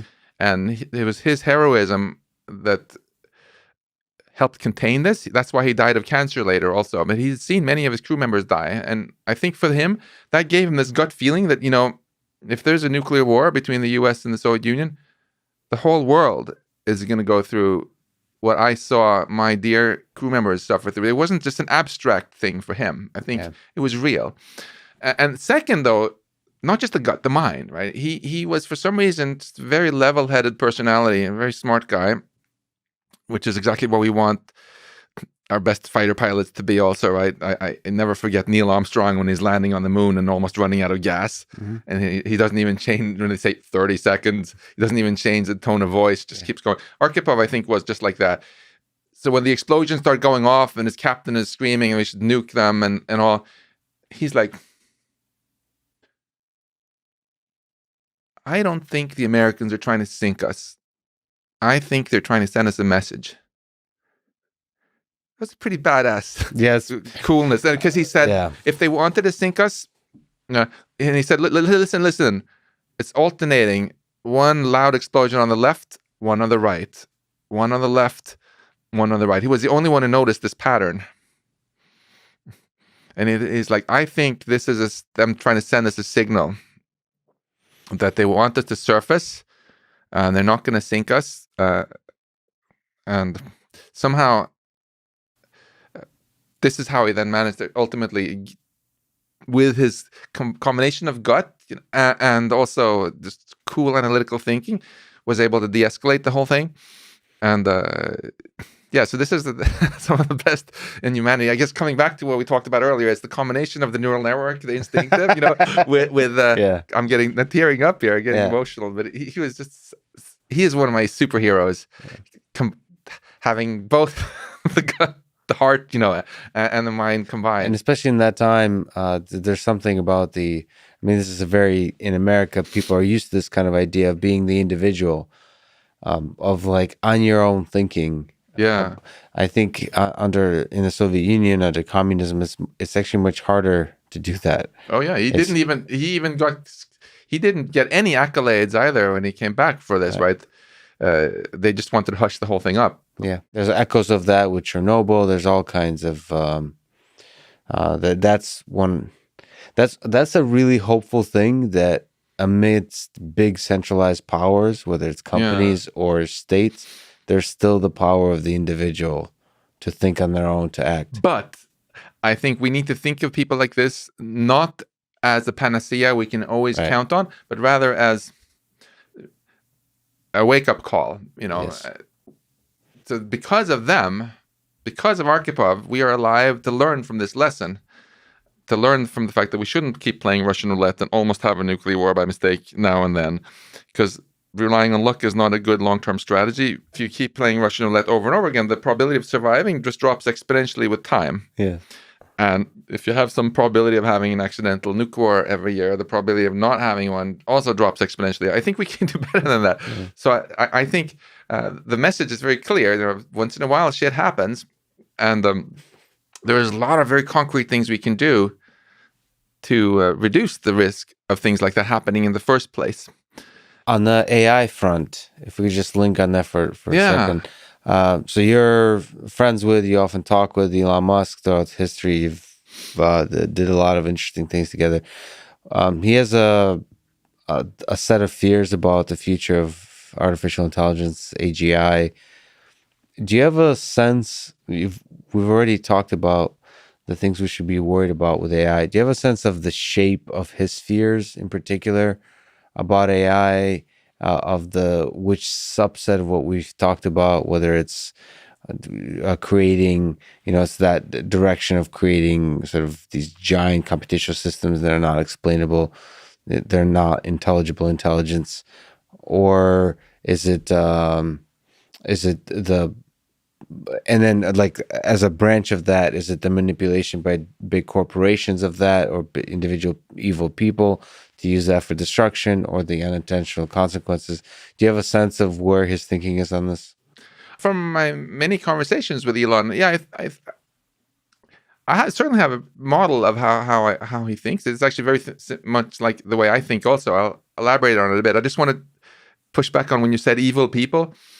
I don't think it's a very helpful concept, evil people. Yes. Sometimes people do very, very bad things, but they usually do it because they think it's a good thing. Yes. Because somehow other people had told them that was a good thing, or given them incorrect information, or whatever, right? Yes. I believe in the fundamental goodness of humanity, that if we educate people well and they find out how things really are, people generally want to do good and be good. Hence the value alignment. As opposed to, it's about information, about knowledge, and then once we have that, we'll likely be able to do good in a way that's aligned with everybody else who thinks. And it's not just the individual people we have to align. So we don't just want people to be educated to know the way things actually are and to treat each other well. But we also need to align other non-human entities. We talked about corporations. There has to be institutions, so that what they do is actually good for the country they're in, and we should make sure that what countries do is actually good for the species as a whole, etc. Coming back to Elon, my understanding of how Elon sees this is really quite similar to my own, which is one of the reasons I like him so much and enjoy talking with him so much. I think he's quite different from most people in that he thinks much more than most people about the really big picture, not just what's going to happen in the next election cycle, but in millennia, millions and billions of years from now, right? And when you look in this more cosmic perspective, it's so obvious that we're gazing out into this universe that, as far as we can tell, is mostly dead, with life being a almost imperceptibly tiny perturbation, right? And he sees this enormous opportunity for our universe to come alive, for us to become an interplanetary species. Mars is obviously just first stop on this cosmic journey. And precisely because he thinks more long term, it's much more clear to him than to most people that what we do with this Russian roulette thing we keep playing with our nukes is a really poor strategy, a really reckless strategy. and also that we're just building these ever more powerful AI systems that we don't understand, is also just a really reckless strategy. I feel Elon is very much a humanist in the sense that he wants an awesome future for humanity. He wants it to be us that control the machines rather than the machines that control us. Yes. And why shouldn't we insist on that? Hey, we're building them after all, right? Why should we build things that just make us into some little cog in the machinery that has no further say in the matter, right? That's not my idea of an inspiring future either. Yeah, if you think on the cosmic scale in terms of both time and space, so much is put into perspective. Yeah. Whenever I have a bad day, that's what I think about. It immediately makes me feel better. It makes me sad that for us individual humans, at least for now, the ride ends too quickly.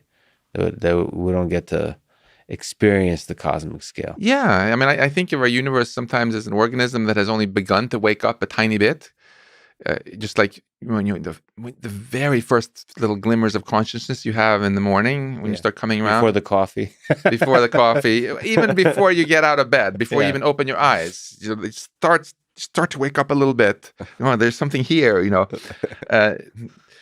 That's very much how I think of what we are, all those galaxies out there, I think they're really beautiful.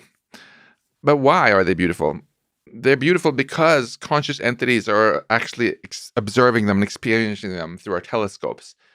If I define consciousness as subjective experience, whether it be colors or emotions or sounds. So beauty is an experience, meaning is an experience, purpose is an experience. If there was no conscious experience observing these galaxies, they wouldn't be beautiful. If we do something dumb with advanced AI in the future here and Earth originating life goes extinct, and that was it for this, if there is nothing else with telescopes in our universe, then it's kind of game over for beauty and meaning and purpose in our whole universe. And I think that would be just such an opportunity lost, frankly. And I think when Elon points this out, he gets very unfairly maligned in the media for all the dumb media bias reasons we talked about, right? They want to print precisely the things about Elon out of context that are really clickbaity. Like, he has gotten so much flack for this summoning the demon statement. Yeah. I happen to know exactly the context because I was in the front row when he gave that talk. It was at MIT, you'll be pleased to know. It was the Aero Astro anniversary. They had Buzz Aldrin there from the moon landing, the whole house at Kresge Auditorium packed with MIT students. And he had this amazing Q&A. It might have gone for an hour, and they talked about rockets and Mars and everything. At the very end, this one student who was actually in my class asked him, what about AI? Elon makes this one comment, and they take this out of context, print it, goes viral. Was it like with AI, we're summoning the demon, something like that? And try to cast him as some sort of doom and gloom dude, Yeah. Elon. That's he's not the doom and gloom dude. No. He is such a positive visionary, and the whole reason he warns about this is because he realizes more than most what the opportunity cost is of screwing up. That there is so much awesomeness in the future that we can and our descendants can enjoy if we don't screw up, right? I get so pissed off when people try to cast him as some sort of technophobic Luddite. And at this point, it's kind of ludicrous when I hear people say that people who worry about artificial general intelligence are Luddites, because, of course, if you look more closely, you have some of the most outspoken people making warnings are people like Professor Stuart Russell from Berkeley, who's written the best-selling AI textbook, So claiming that he is a Luddite who doesn't understand AI is the joke is really on the people who said it. But I think more broadly, this message is really not sunk in at all. What it is that people worry about. They think that Elon and Stuart Russell and others are worried about the dancing robots picking up an AR-15 and going on a rampage, right? They think they're worried about robots turning evil. They're not. I'm not. The risk is not malice. It's competence. The risk is just that we build some systems that are incredibly competent, which means they're always going to get their goals accomplished, even if they clash with our goals. Mm-hmm. That's the risk. Why did we humans, drive the West African black rhino extinct? Is it because we're malicious, evil rhinoceros haters? No, it's just because our goals didn't align with the goals of those rhinos, and tough luck for the rhinos, So the point is just we don't want to put ourselves in the position of those rhinos, creating something more powerful than us if we haven't first figured out how to align the goals. And I am optimistic. I think we could do it if we worked really hard on it, because I spent a lot of time around intelligent entities that were more intelligent than me. My mom and my dad. And I was little, and that was fine because their goals were actually aligned with mine quite well. Mm-hmm. But we've seen today many examples of where the goals of our powerful systems are not so aligned. So those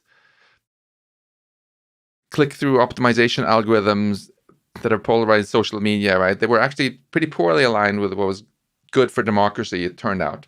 And again, almost all problems we've had with machine learning, again, came so far not from malice, but from poor alignment. And that's exactly why we should be concerned about it in the future.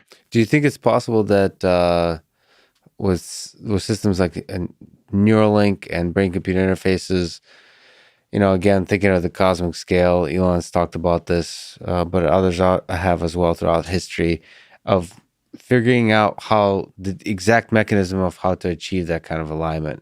So one of them is having a symbiosis with AI, mm-hmm. which is like coming up with clever ways where we're like stuck together in this weird relationship, whether it's biological or in some kind of other way. Do you think that's a possibility of having that kind of symbiosis, or do we want to instead kind of focus on this distinct entities of us humans talking to these intelligible, self-doubting AIs, maybe like Stuart Russell thinks about it, like these we're self-doubting and full of uncertainty, and then have our AI systems that are full of uncertainty. We communicate back and forth, and in that way achieve symbiosis. I honestly don't know. I would say that because we don't know for sure which of any of our ideas will work, but we do know that if we don't, I'm pretty convinced that if we don't get any of these things to work and just barge ahead, then our species is, probably going to go extinct this century. I think this century. You think we're facing this crisis is a 21st century crisis. Like this century will be remembered on a hard drive somewhere. On a hard drive somewhere, or maybe by future generations as like there will be future of Life Institute awards for people that have done something about AI. It could also end even worse, where we're not superseded by leaving any AI behind either, where we just totally wipe out, like on Easter Island. Our century is long. No, there are still 79 years left of it, right? Think about how far we've come just in the last 30 years. So we can talk more about what might go wrong, but you asked me this really good question about what's the best strategy. Is it Neuralink or Russell's approach or whatever? I think, when we did the Manhattan Project, we didn't know if any of our 4 ideas for enriching uranium and getting out the uranium-235 were going to work. But we felt this was really important to get it before Hitler did. So what we did? We tried all 4 of them. Here, I think it's analogous, where there's the greatest threat that's ever faced our species, and of course, U.S. national security by implication. We don't know, we don't have any method that's guaranteed to work, but we have a lot of ideas.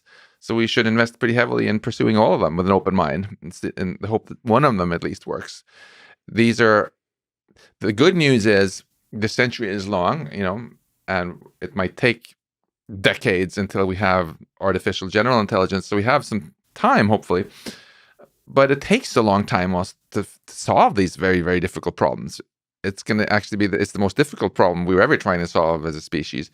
So we have to start now, so we don't have, rather than, begin thinking about it the night before some people who've had too much Red Bull switch it on. And we have to coming back to your question, we have to pursue all of these different avenues and see. If you were my investment advisor and I was trying to invest in the future, how do you think the human species is most likely to destroy itself in this century?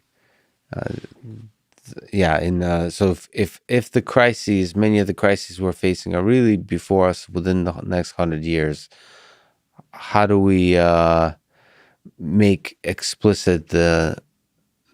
known the unknowns and solve those problems to avoid the biggest, starting with the biggest existential crisis? So as your investment advisor, how are you planning to make money on us destroying ourselves? I have to ask. I don't know. It might be the Russian origins that somehow is involved. At the micro level of detailed strategies, of course, these are unsolved problems. For AI alignment, we can break it into 3 sub-problems that are all unsolved. I think you want first to make machines understand our goals, then adopt our goals, and then retain our goals. So to hit on all 3 real quickly, the problem when Andreas Lubitz told his autopilot to fly into the Alps was that the computer didn't even understand anything about his goals, right? It was too dumb. It could have understood, actually, but you would have had to put some effort in as a systems designer to don't fly into mountains. So that's the first challenge. How do you program into computers human values, human goals? We can start, rather than saying, oh, it's so hard, we should start with the simple stuff, as I said. Self-driving cars, airplanes, just put in all the goals that we all agree on already, and then have a habit of whenever machines get smarter so they can understand one level higher goals, put them into. The second challenge is getting them to adopt the goals. It's easy for situations like that where you just program it in, but when you have self-learning systems like children, any parent knows that there is a difference between getting our kids to understand what we want them to do and to actually adopt our goals, right? With humans, with children, fortunately, they go through this phase. First, they're too dumb to understand what we want, our goals are. And then they have this period of some years when they're both smart enough to understand them and malleable enough that we have a chance to raise them well. Yeah. And then they become teenagers. And it's kind of too late. But we have this window. With machines, the challenge is the intelligence might grow so fast that window is pretty short. So that's a research problem. The third one is, how do you make sure they keep the goals if they keep learning more and getting smarter?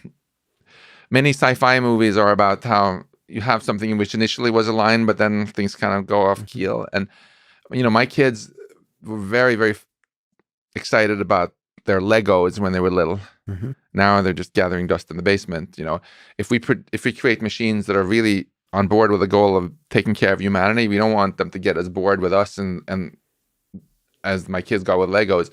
So this is another research challenge. How can you make some sort of recursively self-improving system retain certain basic goals? That said, a lot of adult people still play with Legos, so maybe we succeeded with the Legos. Maybe. I like your optimism. But not all AI systems have to maintain the goals, right? Just some fraction. Yeah. So there's a lot of talented AI researchers now who have heard of this and want to work on it. Not so much funding for it yet. Of the billions that go into building AI more powerful, it's only a minuscule fraction so far going into the safety research. My attitude is generally we should not try to slow down the technology, but we should greatly accelerate the investment in this sort of safety research, and also make sure. This was very embarrassing last year, but the NSF decided to give out 6 of these big institutes. We got one of them for AI and science. You asked me about. Mm-hmm. Another one was supposed to be for AI safety research, and they gave it to people studying oceans and climate and stuff. Mm-hmm. So I'm all for studying oceans and climates, but we need to actually have some money that actually goes into AI safety research also, and doesn't just get grabbed by whatever. That's a fantastic investment. And then at the higher level, you ask this question, okay, what can we do? What are the biggest risks? I think we cannot just consider this to be only a technical problem. Again, because if you solve only the technical problem, can I play with your robot? Yes, please. If we can get our machines, to just blindly obey the orders we give them, so we can always trust that it will do what we want, that might be great for the owner of the robot. It might not be so great for the rest of humanity if that person is that least favorite world leader or whatever you imagine, right? So we have to also apply alignment not just to machines, but to all the other powerful structures. That's why it's so important to strengthen our democracy again, as I said, to have institutions that make sure that the playing field is not rigged, so that corporations are given the right incentives to do the things that both make profit and are good for people, to make sure that countries have incentives to do things that are both good for their people and don't screw up the rest of the world. And this is not just something for AI nerds, to geek out on. This is an interesting challenge for political scientists, economists, and so many other thinkers. So one of the magical things that perhaps makes this Earth quite unique is that it's home to conscious beings. So you mentioned consciousness. Perhaps as a small aside, because we didn't really get specific to how we might do the alignment. Like you said, it's just a really important research problem. But do you think engineering consciousness into AI systems is a possibility? Is something that we might one day do, or is there something fundamental to consciousness that is there something about consciousness that is fundamental to humans and humans only? I think it's possible. I think both consciousness and intelligence are information processing, certain types of information processing, and that fundamentally it doesn't matter whether the information is processed by carbon atoms in neurons in brains or by silicon atoms and so on in our technology. Some people disagree. This is what I think as a physicist. Consciousness is the same kind of. You said consciousness is information processing. So meaning, I think you had a quote of something like, "It's information." Knowing itself, that kind of thing. I think consciousness is the way information feels when it's being processed in certain complex ways. We don't know exactly what those complex ways are. It's clear that most of the information processing in our brains does not create an experience. We're not even aware of it, right? Like, for example, you're not aware of your heartbeat regulation right now, even though it's clearly being done by your body, right? It's just kind of doing its own thing. When you go jogging, there's a lot of complicated stuff about how you put your foot down. Mm-hmm. And we know it's hard. That's why robots used to fall over so much. But you're mostly unaware about it. Your brain your CEO consciousness module just sends an email, hey, I want to keep jogging along this path. Yes. The rest is on autopilot, right? Yes. So most of it is not conscious, but somehow there is some of the information processing which is. We don't know what exactly. I think this is a science problem that I hope one day we'll have some equation for or something, so we can be able to build a consciousness detector and say, here there is some consciousness, here there's not. Oh, don't boil that lobster because it's feeling pain, or it's okay because it's not feeling pain. Right now we treat this as sort of just metaphysics, but it would be very useful in emergency rooms to know if a patient has locked-in syndrome and is conscious, or if they are actually just out. And in the future, if you build a very, very intelligent helper robot to take care of you, I think you'd like to know if you should feel guilty about shutting it down, or if it's just like a zombie going through the motions like a fancy tape recorder, right? And once we can make progress on the science of consciousness and figure out what is conscious and what isn't, then assuming we want to create positive experiences and not suffering, we'll probably choose to build some machines that are deliberately unconscious, that do incredibly boring, repetitive jobs in a iron mine somewhere or whatever.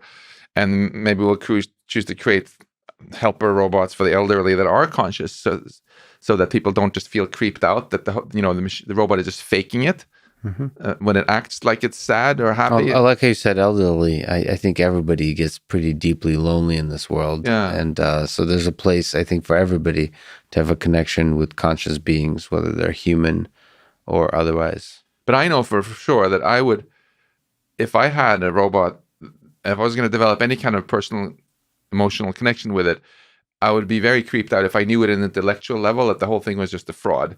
Today you can buy little talking doll for a kid, which will say things, and the little child will often think that this is actually conscious, Yes. and even real secrets to it that then go on the internet and with all sorts of creepy repercussions. I would not want to be just hacked and tricked like this. If I was going to be developing real emotional connections with a robot, I would want to know that this is actually real. It's acting conscious, acting happy because it actually feels it.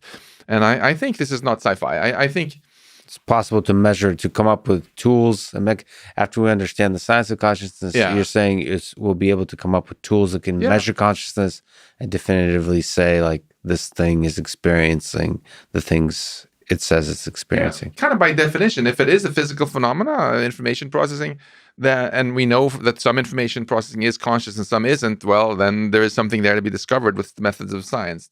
Giulio Tononi has stuck his neck out the farthest and written down some equations for a theory. Maybe that's right, maybe it's wrong. We certainly don't know. But I applaud that kind of efforts to sort of take this, say this is not just something that philosophers can have beer and muse about, but something we can measure and we can study. And bringing that back to us, I think what we would probably choose to do, as I said, is if we cannot figure this out, choose to be quite mindful about what sort of consciousness, if any, we put in different machines that we have. And certainly we wouldn't want to we should not be making a bunch of machines that suffer without us even knowing it, right? And if at any point someone decides to upload themselves, like Ray Kurzweil wants to do, I don't know if you've had him on your show. We agree, but then COVID happened, so we're waiting it out a little bit. Suppose he uploads himself into this robo-Ray, and it talks like him and acts like him and laughs like him, and before he powers off his biological body, he would probably be pretty disturbed if he realized that there's no one home. This robot is not having any subjective experience, right? If humanity gets replaced by machine descendants, which do all these cool things and build spaceships and go to intergalactic rock concerts, and it turns out that they are all unconscious, just going through the motions, wouldn't that be like the ultimate robot zombie apocalypse? Right? Just a play for empty benches. Yeah. I have a sense that there's some kind of, once we understand consciousness better, we'll understand that there's some kind of continuum, and it would be a greater appreciation. And we'll probably understand, just like you said, it'd be unfortunate if it's a trick. We'll probably definitively understand that love is indeed a trick that we play on each other, that we humans we convince ourselves we're conscious, but we're really, us and trees and dolphins are all the same kind of consciousness. Can I try to cheer you up a little bit with a philosophical thought here about the love part? Yes, let's do it. You might say, okay, yeah, love is just a collaboration enabler, and then maybe you can go and get depressed about that. But I think that would be the wrong conclusion, actually. I know that the only reason I enjoy food is because my genes hacked me and they don't want me to starve to death.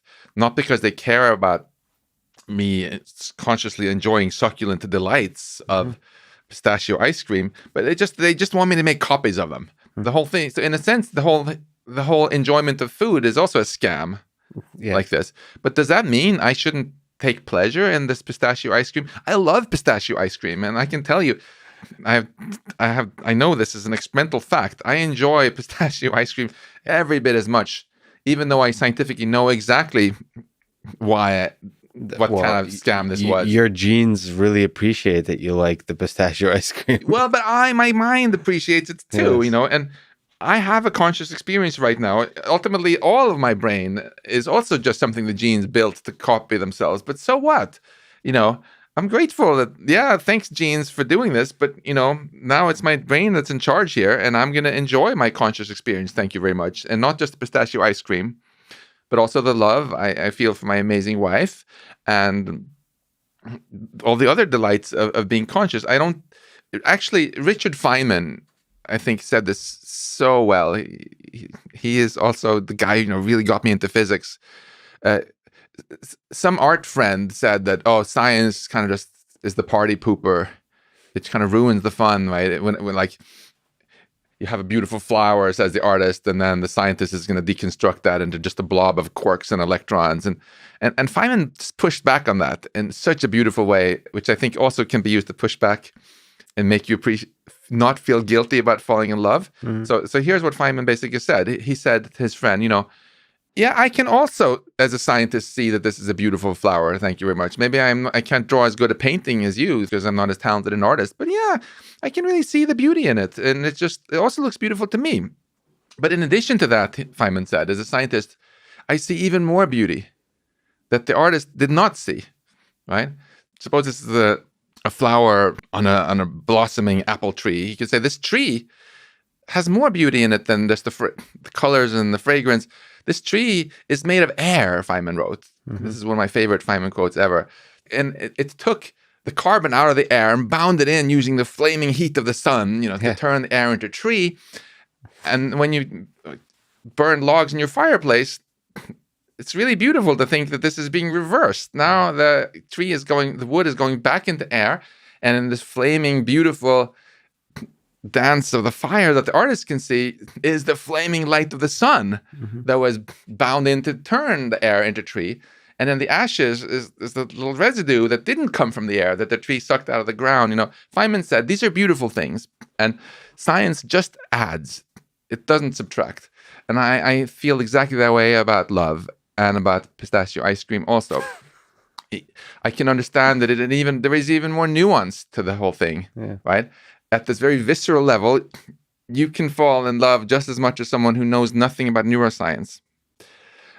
But you can also appreciate this even greater beauty in it. Just like, isn't it remarkable that it came about from this completely lifeless universe, just a bunch of hot blob of plasma expanding? And then over the eons, gradually, first the strong nuclear force decided to combine quarks together into nuclei, and then the electric force bound in electrons and made atoms, and then they clustered from gravity, and you got planets and stars and this and that, and then natural selection came along, and the genes had their little thing, and you started getting what went from seeming like a completely pointless universe that was just trying to increase entropy and approach heat death into something that looked more goal-oriented. Mm-hmm. Isn't that kind of beautiful? And then this goal-orientedness through evolution got ever more sophisticated, where you got ever more, and then you started getting this thing which is kind of like DeepMind's mu0 on steroids. The ultimate self-play is not what DeepMind's AI does against itself to get better at Go. It's what all these little quark blobs did against each other in the game of survival of the fittest. When you had really dumb bacteria living in a simple environment, there wasn't much incentive to get intelligent. But then the life made environment more complex, and then there was more incentive to get even smarter, and that gave the other organisms more of incentive to also get smarter. And then here we are now, just like mu0 learned to become world master at Go and chess from playing against itself. By just playing against itself, all the quarks here on our planet and electrons have created giraffes and elephants and humans and pistachio and ice love. cream. I just find that really beautiful, and I to me that just adds to the enjoyment of love. It doesn't subtract anything. Do you feel a little more? I feel way better. That was incredible. So this self-play of quarks. Taking back to the beginning of our conversation a little bit, there's so many exciting possibilities about artificial intelligence understanding the basic laws of physics. Do you think AI will help us unlock? There's been quite a bit of excitement throughout the history of physics of coming up with more and more general, simple laws that explain the nature of our reality. And then the ultimate of that would be a theory of everything that combines everything together. Do you think it's possible that, well, one, we humans, but perhaps AI systems will figure out a theory of physics that unifies all the laws of physics? Yeah, I think it's absolutely possible. I think it's very clear that we're going to see a great boost to science. We're already seeing a boost actually from machine learning helping science. AlphaFold was an example, the decades-old protein folding problem solved. And gradually, yeah, unless we go extinct by doing something dumb like we discussed, I think it's very likely that our understanding of physics will become so good that our technology will no longer be limited by human intelligence, but instead be limited by the laws of physics. So our tech today is limited by what we've been able to invent, right? I think as AI progresses, it'll just be limited by the speed of light and other physical limits, which will mean it's going to be just dramatically beyond, where we are now. Do you think it's a fundamentally mathematical pursuit of trying to understand like the laws of this that govern our universe from a mathematical perspective? So almost like if it's AI, it's exploring the space of like theorems and those kinds of things, or is there some other is there some other more computational ideas, more sort of empirical ideas? They're both, I would say. It's really interesting to look out at the landscape of everything we call science today. So here you come now with this big new hammer. It says machine learning on it, and ask, where are there some nails that you can help with here that you can hammer? Ultimately, if machine learning gets to the point that it can do everything better than us, it will be able to help across the whole space of science. But maybe we can anchor it by starting a little bit right now, near term, and see how we kind of move forward. So like right now, first of all, you have a lot of big data science, right, where, for example, with telescopes, we are able to collect way more data every hour than a grad student can just pour over like in the old times, right? And machine learning is already being used very effectively, even at MIT, right, to find planets around other stars, to detect exciting new signatures of new particle physics in the sky, and to detect the ripples in the fabric of space-time that we call gravitational waves caused by enormous black holes crashing into each other halfway across our observable universe. Machine learning is running and ticking right now, doing all these things, and it's really helping all these experimental fields. There is a separate front of physics, computational physics, which is getting an enormous boost also. So we had to do all our computations by hand, right? People would have these giant books with tables of logarithms, and oh my God, it pains me to even think how long time it would have taken to do simple stuff. Then we started to get little calculators and computers that could do some basic math for us. Now, what we're starting to see is kind of a shift from GoFi computational physics to neural network computational physics. What I mean by that is most computational physics would be done by humans programming in the intelligence of how to do the computation into the computer. Just as when Garry Kasparov got his posterior kicked by IBM's Deep Blue in chess, humans had programmed in exactly how to play chess. Yes. Intelligence came from the humans. It wasn't learned, right? mu0 can beat not only Kasparov in chess, but also Stockfish, which is the best sort of GoFi chess program, by learning. And we're seeing more of that now, that shift beginning to happen in physics. So let me give you an example. So lattice QCD is an area of physics whose goal is basically to take the periodic table and just compute the whole thing from first principles. This is not the search for a theory of everything. We already know the theory that's supposed to produce as output the periodic table, which atoms are stable, how heavy they are, all that good stuff. Their spectral lines. It's a theory, lattice QCD. You can put it on your t-shirt. Our colleague Frank Wilczek got the Nobel Prize for working on it. But the math is just too hard for us to solve. We have not been able to start with these equations and solve them to the extent that we can predict, oh yeah, and then there is carbon, and this is what the spectrum of the carbon atom looks like. But awesome people are building these supercomputer simulations where you just put in these equations and you make a big cubic lattice of space, or actually it's a very small lattice because you're going at the subatomic scale, down to the subatomic scale, and you try to solve this. But it's just so computationally expensive that we still haven't been able to calculate things as accurately as we measure them in many cases. And now machine learning is really revolutionizing this. So my colleague Fiona Shanahan at MIT, for example, she's been using this really cool machine learning technique called normalizing flows, where she's realized she can actually speed up the calculation dramatically by having the AI learn how to do things faster. Another area like this where we suck up an enormous amount of supercomputer time to do physics is black hole collisions. So now that we've done the sexy stuff of detecting a bunch of this with LIGO and other experiments, we want to be able to know what we're seeing. And so it's a very simple conceptual problem. It's the two-body problem.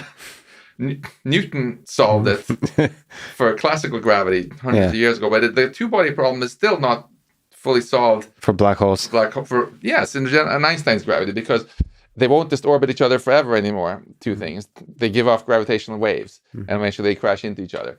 And the game, what you want to do is you want to figure out, okay, what kind of wave comes out as a function of the masses of the two black holes, as a function of how they're spinning relative to each other, etc. And that is so hard. It can take months of supercomputer time on massive numbers of cores to do it. Wouldn't it be great if you can use machine learning to greatly speed that up, right?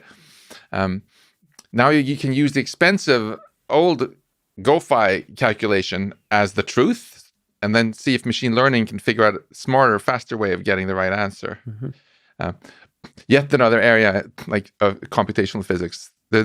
These are probably the big three that suck up the most computer time: lattice QCD, black hole collisions, and cosmological simulations, where you take not a subatomic thing and try to figure out the mass of the proton, but you take something with it's enormous and try to look at how all the galaxies get formed in there. Oh, wow. Yeah. There again, there are a lot of very cool ideas right now about how you can use machine learning to do this sort of stuff better. The difference between this and the big data is you kind of make the data yourself, right? So, and then finally, we're looking over the physics landscape and seeing what can we hammer with machine learning, right? So we talked about experimental data, big data, discovering cool stuff that we humans then look more closely at. Then we talked about taking the expensive computations we're doing now and figuring out how to do them much faster and better with AI. And finally, let's go really theoretical. So things like discovering equations, having deep fundamental insights. This is something closest to what I've been doing in my group. We talked earlier about the whole AI Feynman project, where if you just have some data, how do you automatically discover equations that seem to describe this well, that you can then go back as a human and work with and test and explore? And you asked a really good question also about if this is sort of a search problem in some sense. That's very deep, actually, what you said, because it is. Suppose I ask you to prove some mathematical theorem. What is a proof in math? It's just a long string of steps, logical steps that you can write out with symbols. And once you find it, it's very easy to write a program to check whether it's a valid proof or not. So why is it so hard to prove it then? Well, because there are ridiculously many possible candidate proofs you could write down, right? If the proof contains 10,000 symbols, even if there were only 10 options for what each symbol could be, that's 10 to the power 1,000 possible proofs, which is way more than there are atoms in our universe, right? So you could say it's trivial to prove these things. You just write a computer, generate all strings, and then check, is this a valid proof? No. Is this a valid proof? No. And then you just keep doing this forever. but there are a lot of, but it is fundamentally a search problem. You just want to search the space of all strings of symbols to find one that is the proof, right? Mm-hmm. And there's a whole area of machine learning called search. How do you search through some giant space to find the needle in the haystack? Mm-hmm. It's easier in cases where there's a clear measure of good, like you're not just right or wrong, but this is better and this is worse. So you can maybe get some hints as to which direction to go in. That's why we talked about neural networks work so well. I mean, that's such a human thing, of that moment of genius of figuring out the intuition of good, essentially. I mean, we thought that or is was it? maybe it's not, right? We thought that about chess, right? That exactly. That the ability to see like 10, 15, sometimes 20 steps ahead was not a calculation that humans were performing. It was some kind of weird intuition about different patterns, about board positions, about the relative positions, exactly. Somehow stitching stuff together, and a lot of it is just like intuition. But then you have like Alpha, I guess Zero be the first one that did the self-play. It just came up with this. It was able to learn through self-play mechanism, this kind of intuition. Exactly. But just like you said, it's so fascinating to think, well, they're in the space of totally new ideas. Can that be done in developing theorems? We know it can be done by neural networks because we did it with the neural networks in the craniums of the great mathematicians of humanity, right? And I'm so glad you brought up AlphaZero, because that's the counterexample. It turned out we were flattering ourselves when we said intuition is something different. It's only humans can do it. It's not information processing. If it used to be that way. That, again, it's really instructive, I think, to compare the chess computer Deep Blue that beat Kasparov with AlphaZero that beat Lee Sedol at Go, because for Deep Blue there was no intuition. There was humans had programmed in some intuition.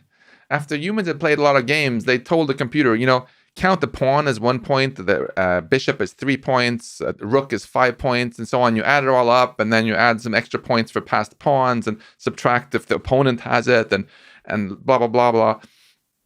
And then what Deep Blue did was just search, just very brute force. Tried many moves ahead, all these combinations, and a prune tree search, and it could think much faster than Kasparov, and it won, right? Mm-hmm. And that, I think, inflated our egos in a way it shouldn't have, because people started to say, yeah, it's just brute force search, but it has no intuition. Yeah. AlphaZero really popped our bubble there. Yeah. Because what AlphaZero does, yes, it does also do some of that tree search, but it also has this intuition module, which in geek speak is called a value function, where it just looks at the board and comes up with a number for how good is that position. The difference was no human told it how good the position is. It just learned it. And mu0 is the coolest or scariest of all, depending on your mood, because the same basic AI system will learn what the good board position is, regardless of whether it's chess or Go or Shogi or Pac-Man or Lady Pac-Man or Breakout or Space Invaders or a bunch of other games. You don't tell it anything, and it gets this intuition after a while for what's good. So this is very hopeful for science, I think, because if it can get intuition for what's a good position there, maybe it can also get intuition for what are some good directions to go if you're trying to prove something. I often, one of the most fun things in my science career is when I've been able to prove some theorem about something, and it's very heavily intuition guided, of course. I don't sit and try all random strings. I have a hunch that, this reminds me a little bit about this other proof I've seen for this thing. So maybe what if I try this?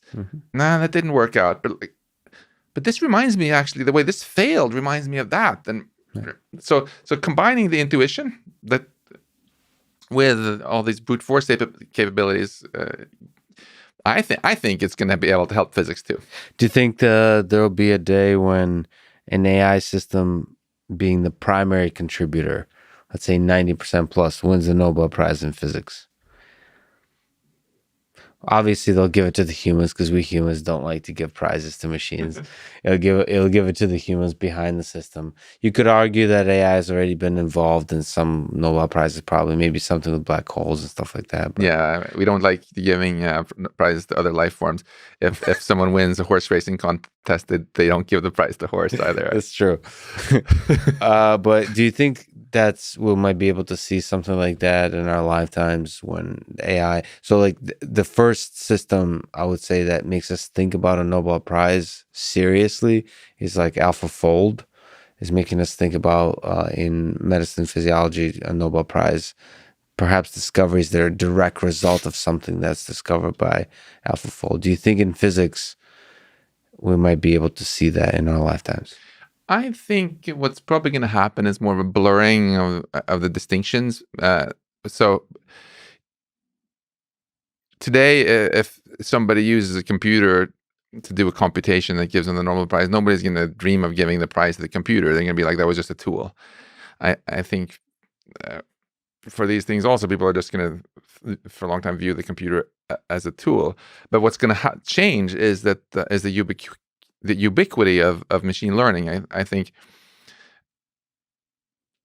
at some point in my lifetime, finding a human physicist who knows nothing about machine learning is going to be about almost as hard as it is today finding a human physicist who says, oh, I don't know anything about computers, right, or I don't use math.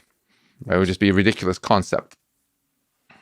But the thing is, there is a magic moment, though, like with AlphaZero, when the system surprises us in a way where the best people in the world truly learn something from the system in a way where you feel like it's another entity. Yeah. Like the way Magnus Carlsen, the way certain people are looking at the work of AlphaZero, it's like it truly is no longer a tool in the sense that it doesn't feel like a tool. It feels like some other entity. So there is a magic difference, like where you're like, if an AI system is able to come up with an insight that surprises everybody in some like major way, that's a phase shift in our understanding of some particular science or some particular aspect of physics, I feel like that is no longer a tool, and then you can start to say that like it perhaps deserves the prize. So for sure, the more important, the more fundamental transformation of the 21st century science is exactly what you're saying, which is probably everybody will be doing machine learning.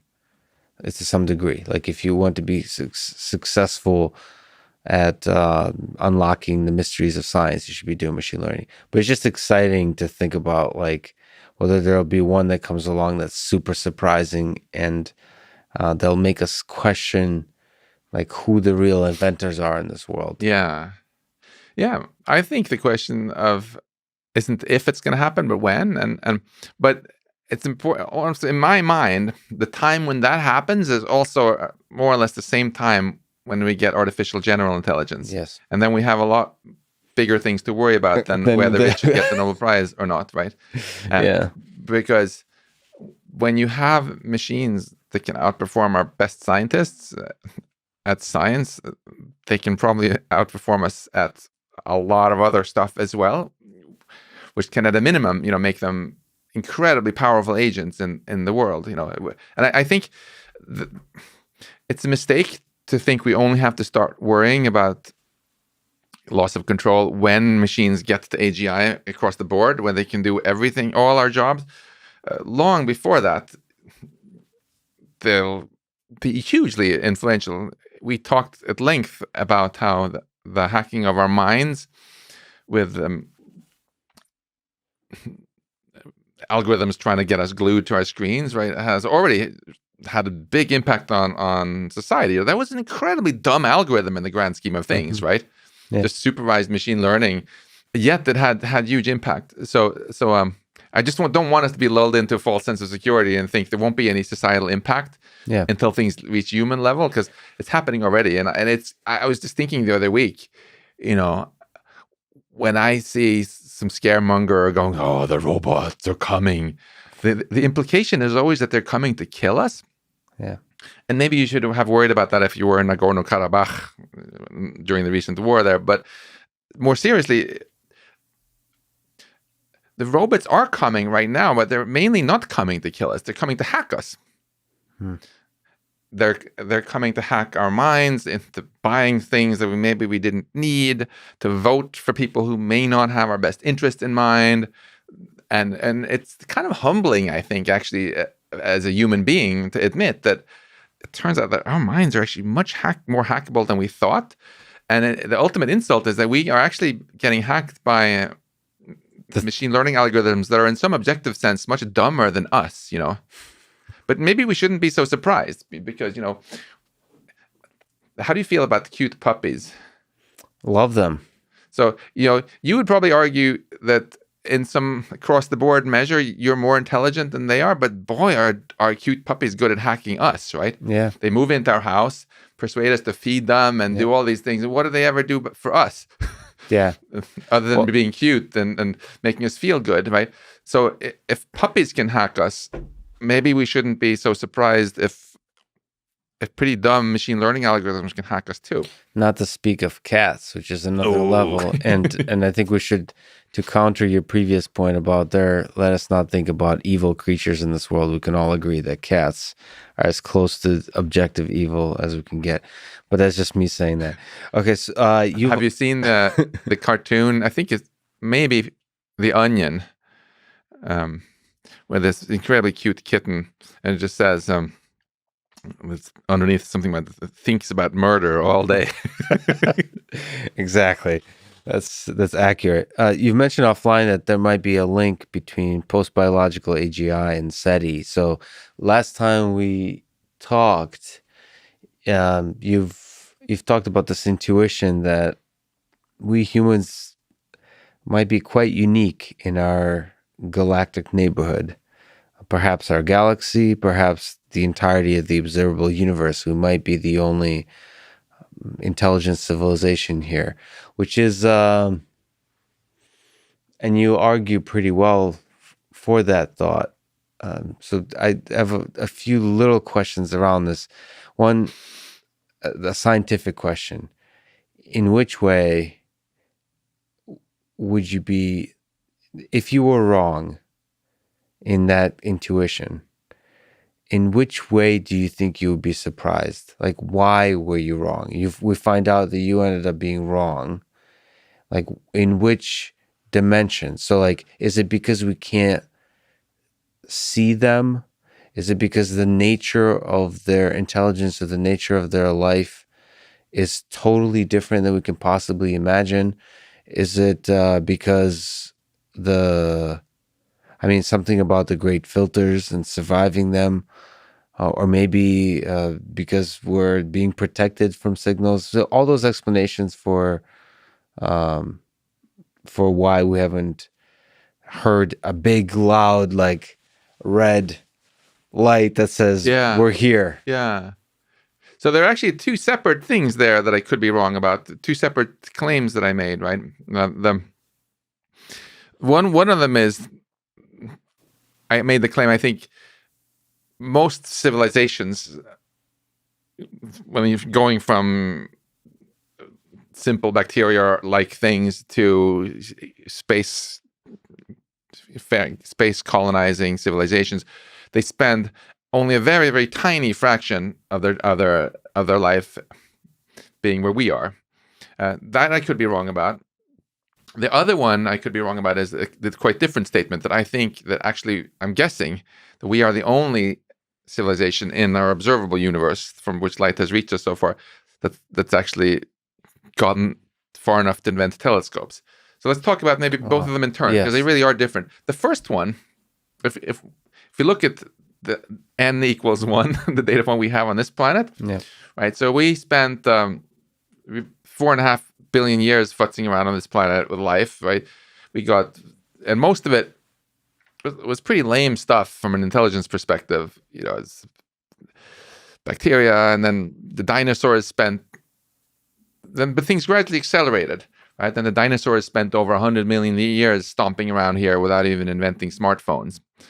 And And then very recently, we've only spent 400 years going from Newton to us, right? Yeah. In terms of technology. And look at what we've done even, when I was a little kid, there was no internet even. So I think it's pretty likely in this case of this planet, right, that we're either going to really get our act together and start spreading life into space this century and doing all sorts of great things, or we're gonna wipe out. It's a little hard. I could be wrong in the sense that maybe what happened on this Earth is very atypical, and for some reason, what's more common on other planets is that they spend an enormously long time futzing around with ham radio and things, but they just never really take it to the next level for reasons I haven't understood. And I'm humble and open to that, but I would bet at least 10 to 1 that our situation is more typical, because the whole thing with Moore's law and accelerating technology, it's pretty obvious why it's happening. Everything that grows exponentially, we call it an explosion, whether it's a population explosion or a nuclear explosion. It's always caused by the same thing. It's that the next step triggers a step after that. So today's technology enables tomorrow's technology, and that enables the next level. And because the technology is always better, of course, the steps can come faster and faster. On the other question that I might be wrong about, that's the much more controversial one, I think. But before we close out on this thing about if the first one, if it's true that most civilizations spend only a very short amount of their total time in the stage, say, between inventing telescopes or mastering electricity, and leaving there and doing space travel. If that's actually generally true, but then that should apply also elsewhere out there. So we should be very surprised if we find some random civilization and we happen to catch them exactly in that very, very short stage. It's much more likely that we find a planet full of bacteria. Yes. Or that we find some civilization that's already post-biological and has done some really cool galactic construction projects in their galaxy. Would we be able to recognize them, do you think? Is it possible that we just can't? I mean, this post-biological world, could it be just existing in some other dimension? It could be just all a virtual reality game for them or something. I don't know. That it changes completely where we won't be able to detect. We have to be honestly very humble about this. Yeah. I think I said earlier, the number one principle of being a scientist is you have to be humble and willing to acknowledge that everything we guess might be totally wrong. Of course, you could imagine some civilization where they all decide to become Buddhists and very inward-looking and just move into their little virtual reality and not disturb the flora and fauna around them, and we might not notice them. But this is a numbers game, right? If you have millions of civilizations out there, or billions of them, all it takes is one with a more ambitious mentality, right, that decides, hey, we are going to go out and settle a bunch of other solar systems and maybe galaxies. And then it doesn't matter if they're a bunch of quiet Buddhists, we're still going to notice that expansionist one, right? Yeah. And it seems like quite the stretch to assume that, we know even in our own galaxy that there are probably 1 billion or more planets that are pretty Earth-like. And many of them were formed over 1 billion years before ours, so had a big head start. So if you actually assume also that life happens kind of automatically on an Earth-like planet, I think it's quite the stretch to then go and say, okay, so there are another billion civilizations out there that also have our level of tech, and they all decided to become Buddhists. And not a single one decided to go Hitler on the galaxy and say we need to go out and colonize, and not a single one decided for more benevolent reasons to go out and get more resources. That seems like a bit of a stretch, frankly. And this leads into the second thing you challenged me that I might be wrong about: how rare or common is life? So Francis Drake, when he wrote down the Drake equation, multiplied together a huge number of factors and said we don't know any of them. So we know even less about what you get when you multiply together the whole product. Since then, a lot of those factors have become much better known. One of his big uncertainties was, how common is it that a solar system even has a planet? Right. Well, now we know it's very common. Earth-like planets. We know we have better There are a estimates dime a for that. dozen. There are Yeah. many, many of them, even in our galaxy. At the same time, we have, thanks to, I'm a big supporter of the SETI project and its cousins, and I think we should keep doing this. And we've learned a lot. We've learned that so far, all we have is still unconvincing hints, nothing more, right? And there are certainly many scenarios where it would be dead obvious. If there were 100 million other human-like civilizations in our galaxy, it would not be that hard to notice some of them with today's technology, and we haven't, right? So what we can say is, well, okay, we can rule out that there is a human-level civilization on the moon, and in fact, in many nearby solar systems, where we cannot rule out, of course, that there is something like Earth sitting in a galaxy 5 billion light years away. But we've ruled out a lot, and that's already kind of shocking, given that there are all these planets there. So like, where are they? Where are they all? That's the classic Fermi paradox. Yeah. And so my argument, which might very well be wrong, is very simple. Really, it just goes like this: okay, we have no clue about this. It could be the probability of getting life on a random planet. It could be 10 to the minus 1 a priori, or 10 to the minus 10, 10 to the minus 20, 10 to the minus 30, 10 to the minus 40. Basically, every order of magnitude is about equally likely. When you then do the math and ask how close is our nearest neighbor, it's again equally likely that it's 10 to the 10 meters away, 10 to the 20 meters away, 10 to the 30 meters away. We have some nerdy ways of talking about this with Bayesian statistics and a uniform log prior, but that's irrelevant. This is the simple basic argument.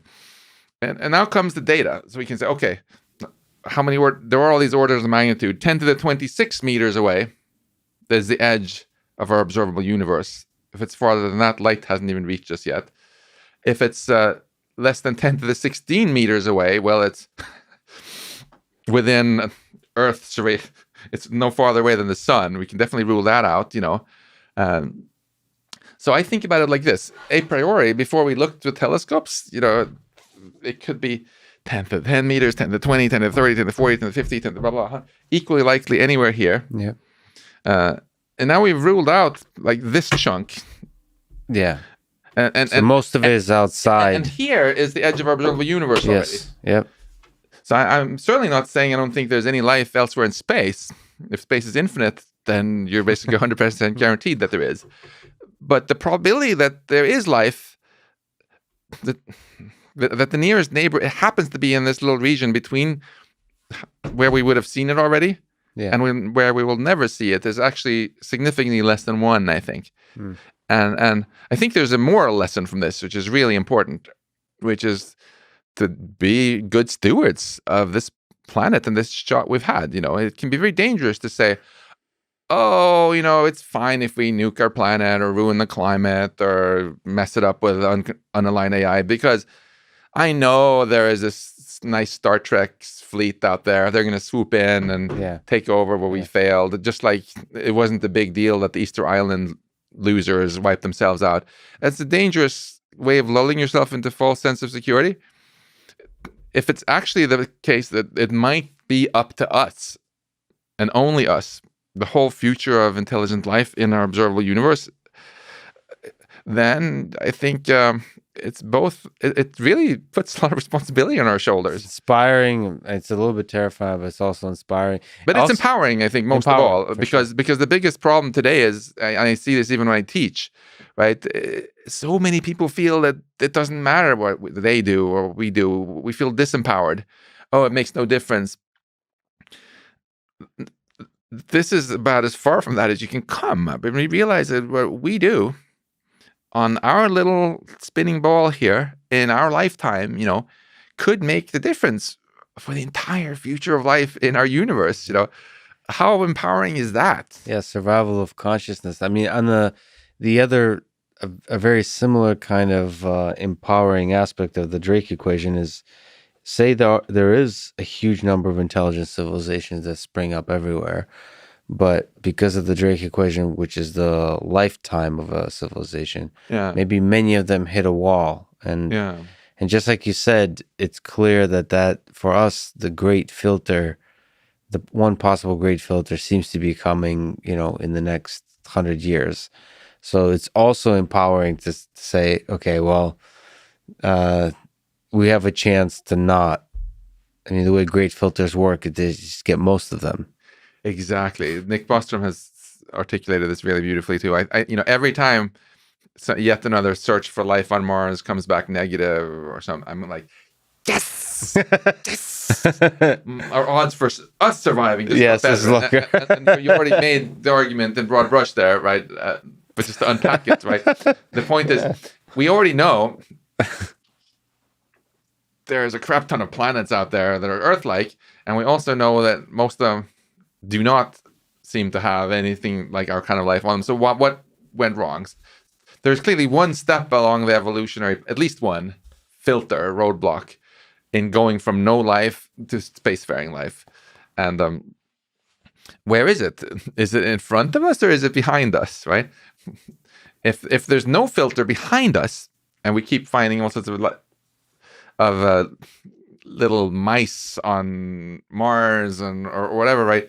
That's actually very depressing, because that makes it much more likely that the filter is in front of us. Yep. And that what actually is going on is like the ultimate dark joke that whenever a civilization invents sufficiently powerful tech, it's just, you just set your clock, and then after a little while it goes poof for one reason or other and wipes itself out. Wouldn't that be like utterly depressing if we're actually doomed? Whereas if it turns out that there is a great filter early on, that is, for whatever reason, seems to be really hard to get to the stage of sexually reproducing organisms, or even the first ribosome or whatever, right? Or maybe you have lots of planets with dinosaurs and cows, but for some reason they tend to get stuck there and never invent smartphones.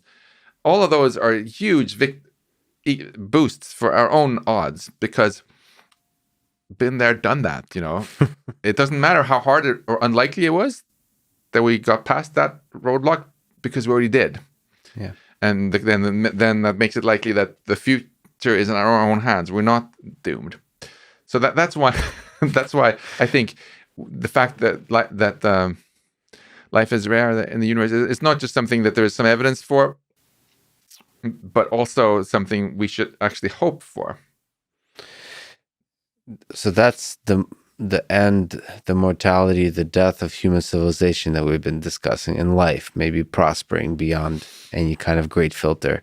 Do you think about your own death? Does it make you sad that you may not witness some of the, you lead a research group on working some of the biggest questions in the universe, actually, both on the physics and the AI side.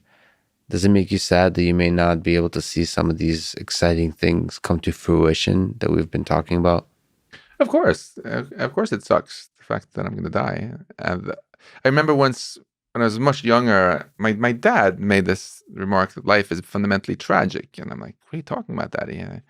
But then many years later, I feel I totally understand what he means. We grow up, we're little kids, and everything is infinite and it's so cool, and then suddenly we find out that actually you got to serve only this is you're gonna get game over at some point. So of course it's something that's sad. Are you afraid?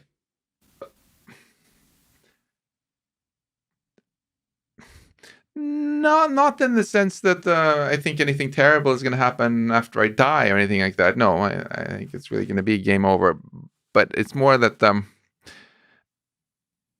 it makes me very acutely aware of just what a wonderful gift this is, that I get to be alive right now, and is a steady reminder to just live life to the fullest and really enjoy it, because it is finite, And I think actually. And we know we all get the regular reminders when someone near and dear to us dies, that one day it's going to be our turn. It adds this kind of focus. I wonder what it would feel like actually to be an immortal being, if they might even enjoy some of the wonderful things of life a little bit less, just because there isn't that finiteness. Yeah. Do you think that could be a feature, not a bug? The fact that beings are finite maybe there's lessons for engineering and artificial intelligence systems as well that are conscious. Like, do you think is it possible that the reason the pistachio ice cream is delicious is the fact that you're going to die one day and you will not have all the pistachio ice cream that you could eat because of that fact? Well, let me say two things. First of all, it's actually quite profound what you're saying. I do think I appreciate the pistachio ice cream a lot more, knowing that there's only a finite number of times I get to enjoy that. And I can only remember a finite number of times in the past. And moreover, my life is not so long that it just starts to feel like things are repeating themselves in general. It's so new and fresh. I also think, though, that death is a little bit overrated in the sense that it comes from a sort of outdated view of physics and what life actually is. Because if you ask, okay, what is it that's going to die exactly? What am I really? When I say it, I feel sad about the idea of myself dying. Am I really sad that this skin cell here is going to die? Of course not, because it's going to die next week anyway, and I'll grow a new one, right? And it's not any of my cells that I'm associating really with who I really am, nor is it any of my atoms or quarks or electrons. In fact, basically all of my atoms get replaced on a regular basis, right? So what is it that's really me? From a more modern physics perspective, it's the information in processing in me. That's where my memory, that's my memories, that's my values, my dreams, my passion, my love. That's what's really fundamentally me. And frankly, not all of that will die when my body dies. Like Richard Feynman, for example, his body died of cancer, but many of his ideas that he felt made him very him actually live on. This is my own little personal tribute to Richard Feynman, right? I try to keep a little bit of him alive in myself. Mm-hmm. And I've even quoted him today, right? Yeah, he almost came alive for a brief moment in this conversation. Yeah. Yeah, and this honestly gives me some solace. When I work as a teacher, I feel if I can actually share a bit about myself that my students feel worthy enough to copy and adopt as a part of things that they know or they believe or aspire to, now I live on also a little bit in them, right? And so being a teacher is a little bit of what that's something also that contributes to making me a little teeny bit less mortal, right? Because I'm at least not all going to die all at once, right? And I find that a beautiful tribute to people we generally respect. If we can remember them and carry in us the things that we felt was the most awesome about them, right? Then they live on. And I'm getting a bit emotional here, but it's a very beautiful idea you bring up there. I think we should stop this old-fashioned materialism and just equate who we are with our quarks and electrons. There's no scientific basis for that, really. And it's also very uninspiring. Now, if you look a little bit towards the future, right? One thing which really sucks about humans dying is that even though some of their teachings and memories and stories and ethics and so on will be copied by those around them, hopefully, a lot of it can't be copied and just dies with them, with their brain. And that really sucks. That's the fundamental reason why we find it so tragic when someone goes from having all this information there to just gone, ruined, right? With more post-biological intelligence, that's going to shift a lot, right? The only reason it's so hard to make a backup of your brain in its entirety is exactly because it wasn't built for that, right? Mm-hmm. If you have a future machine intelligence, there's no reason for why it has to die at all. If it wants to if you want to copy it, whatever is it into some other quark blob, right? You can copy not just some of it, but all of it, right? And so in that sense, you can get immortality, because all the information can be copied out of any individual entity. It's not just mortality that will change if we get to more post-biological life. It's also with that, I think very much the whole individualism we have now, right? The reason that we make such a big difference between me and you is exactly because we're a little bit limited in how much we can copy. Like, I would just love to go like this and copy your Russian skills, Russian speaking skills. Yeah.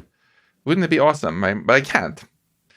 I have to actually work for years if I want to get better on it. And but if we were robots, just copy and paste freely, then that loses completely. It washes away the sense of what immortality is, and also individuality a little bit, right? We would start feeling much more. Maybe we would feel much more collaborative with each other if we can just, hey, I'll give you my Russian, you can give me your Russian, and I'll give you whatever. Suddenly you can speak Swedish. Maybe that's less a bad trade for you, but whatever else you want from my brain, right? Yeah. And there have been a lot of sci-fi stories about hive minds and so on, where experiences can be more broadly shared. I think I don't pretend to know what it would feel like to be a super intelligent machine, but I'm quite confident that however it feels about mortality and individuality will be very, very different from how it is for us. Well, for us, mortality and finiteness seems to be pretty important at this particular moment, and so all good things must come to an end. Just like this conversation, Max. I saw that coming. Sorry, this is the world's worst transition. I could talk to you forever. It's such a huge honor that you would spend time with me.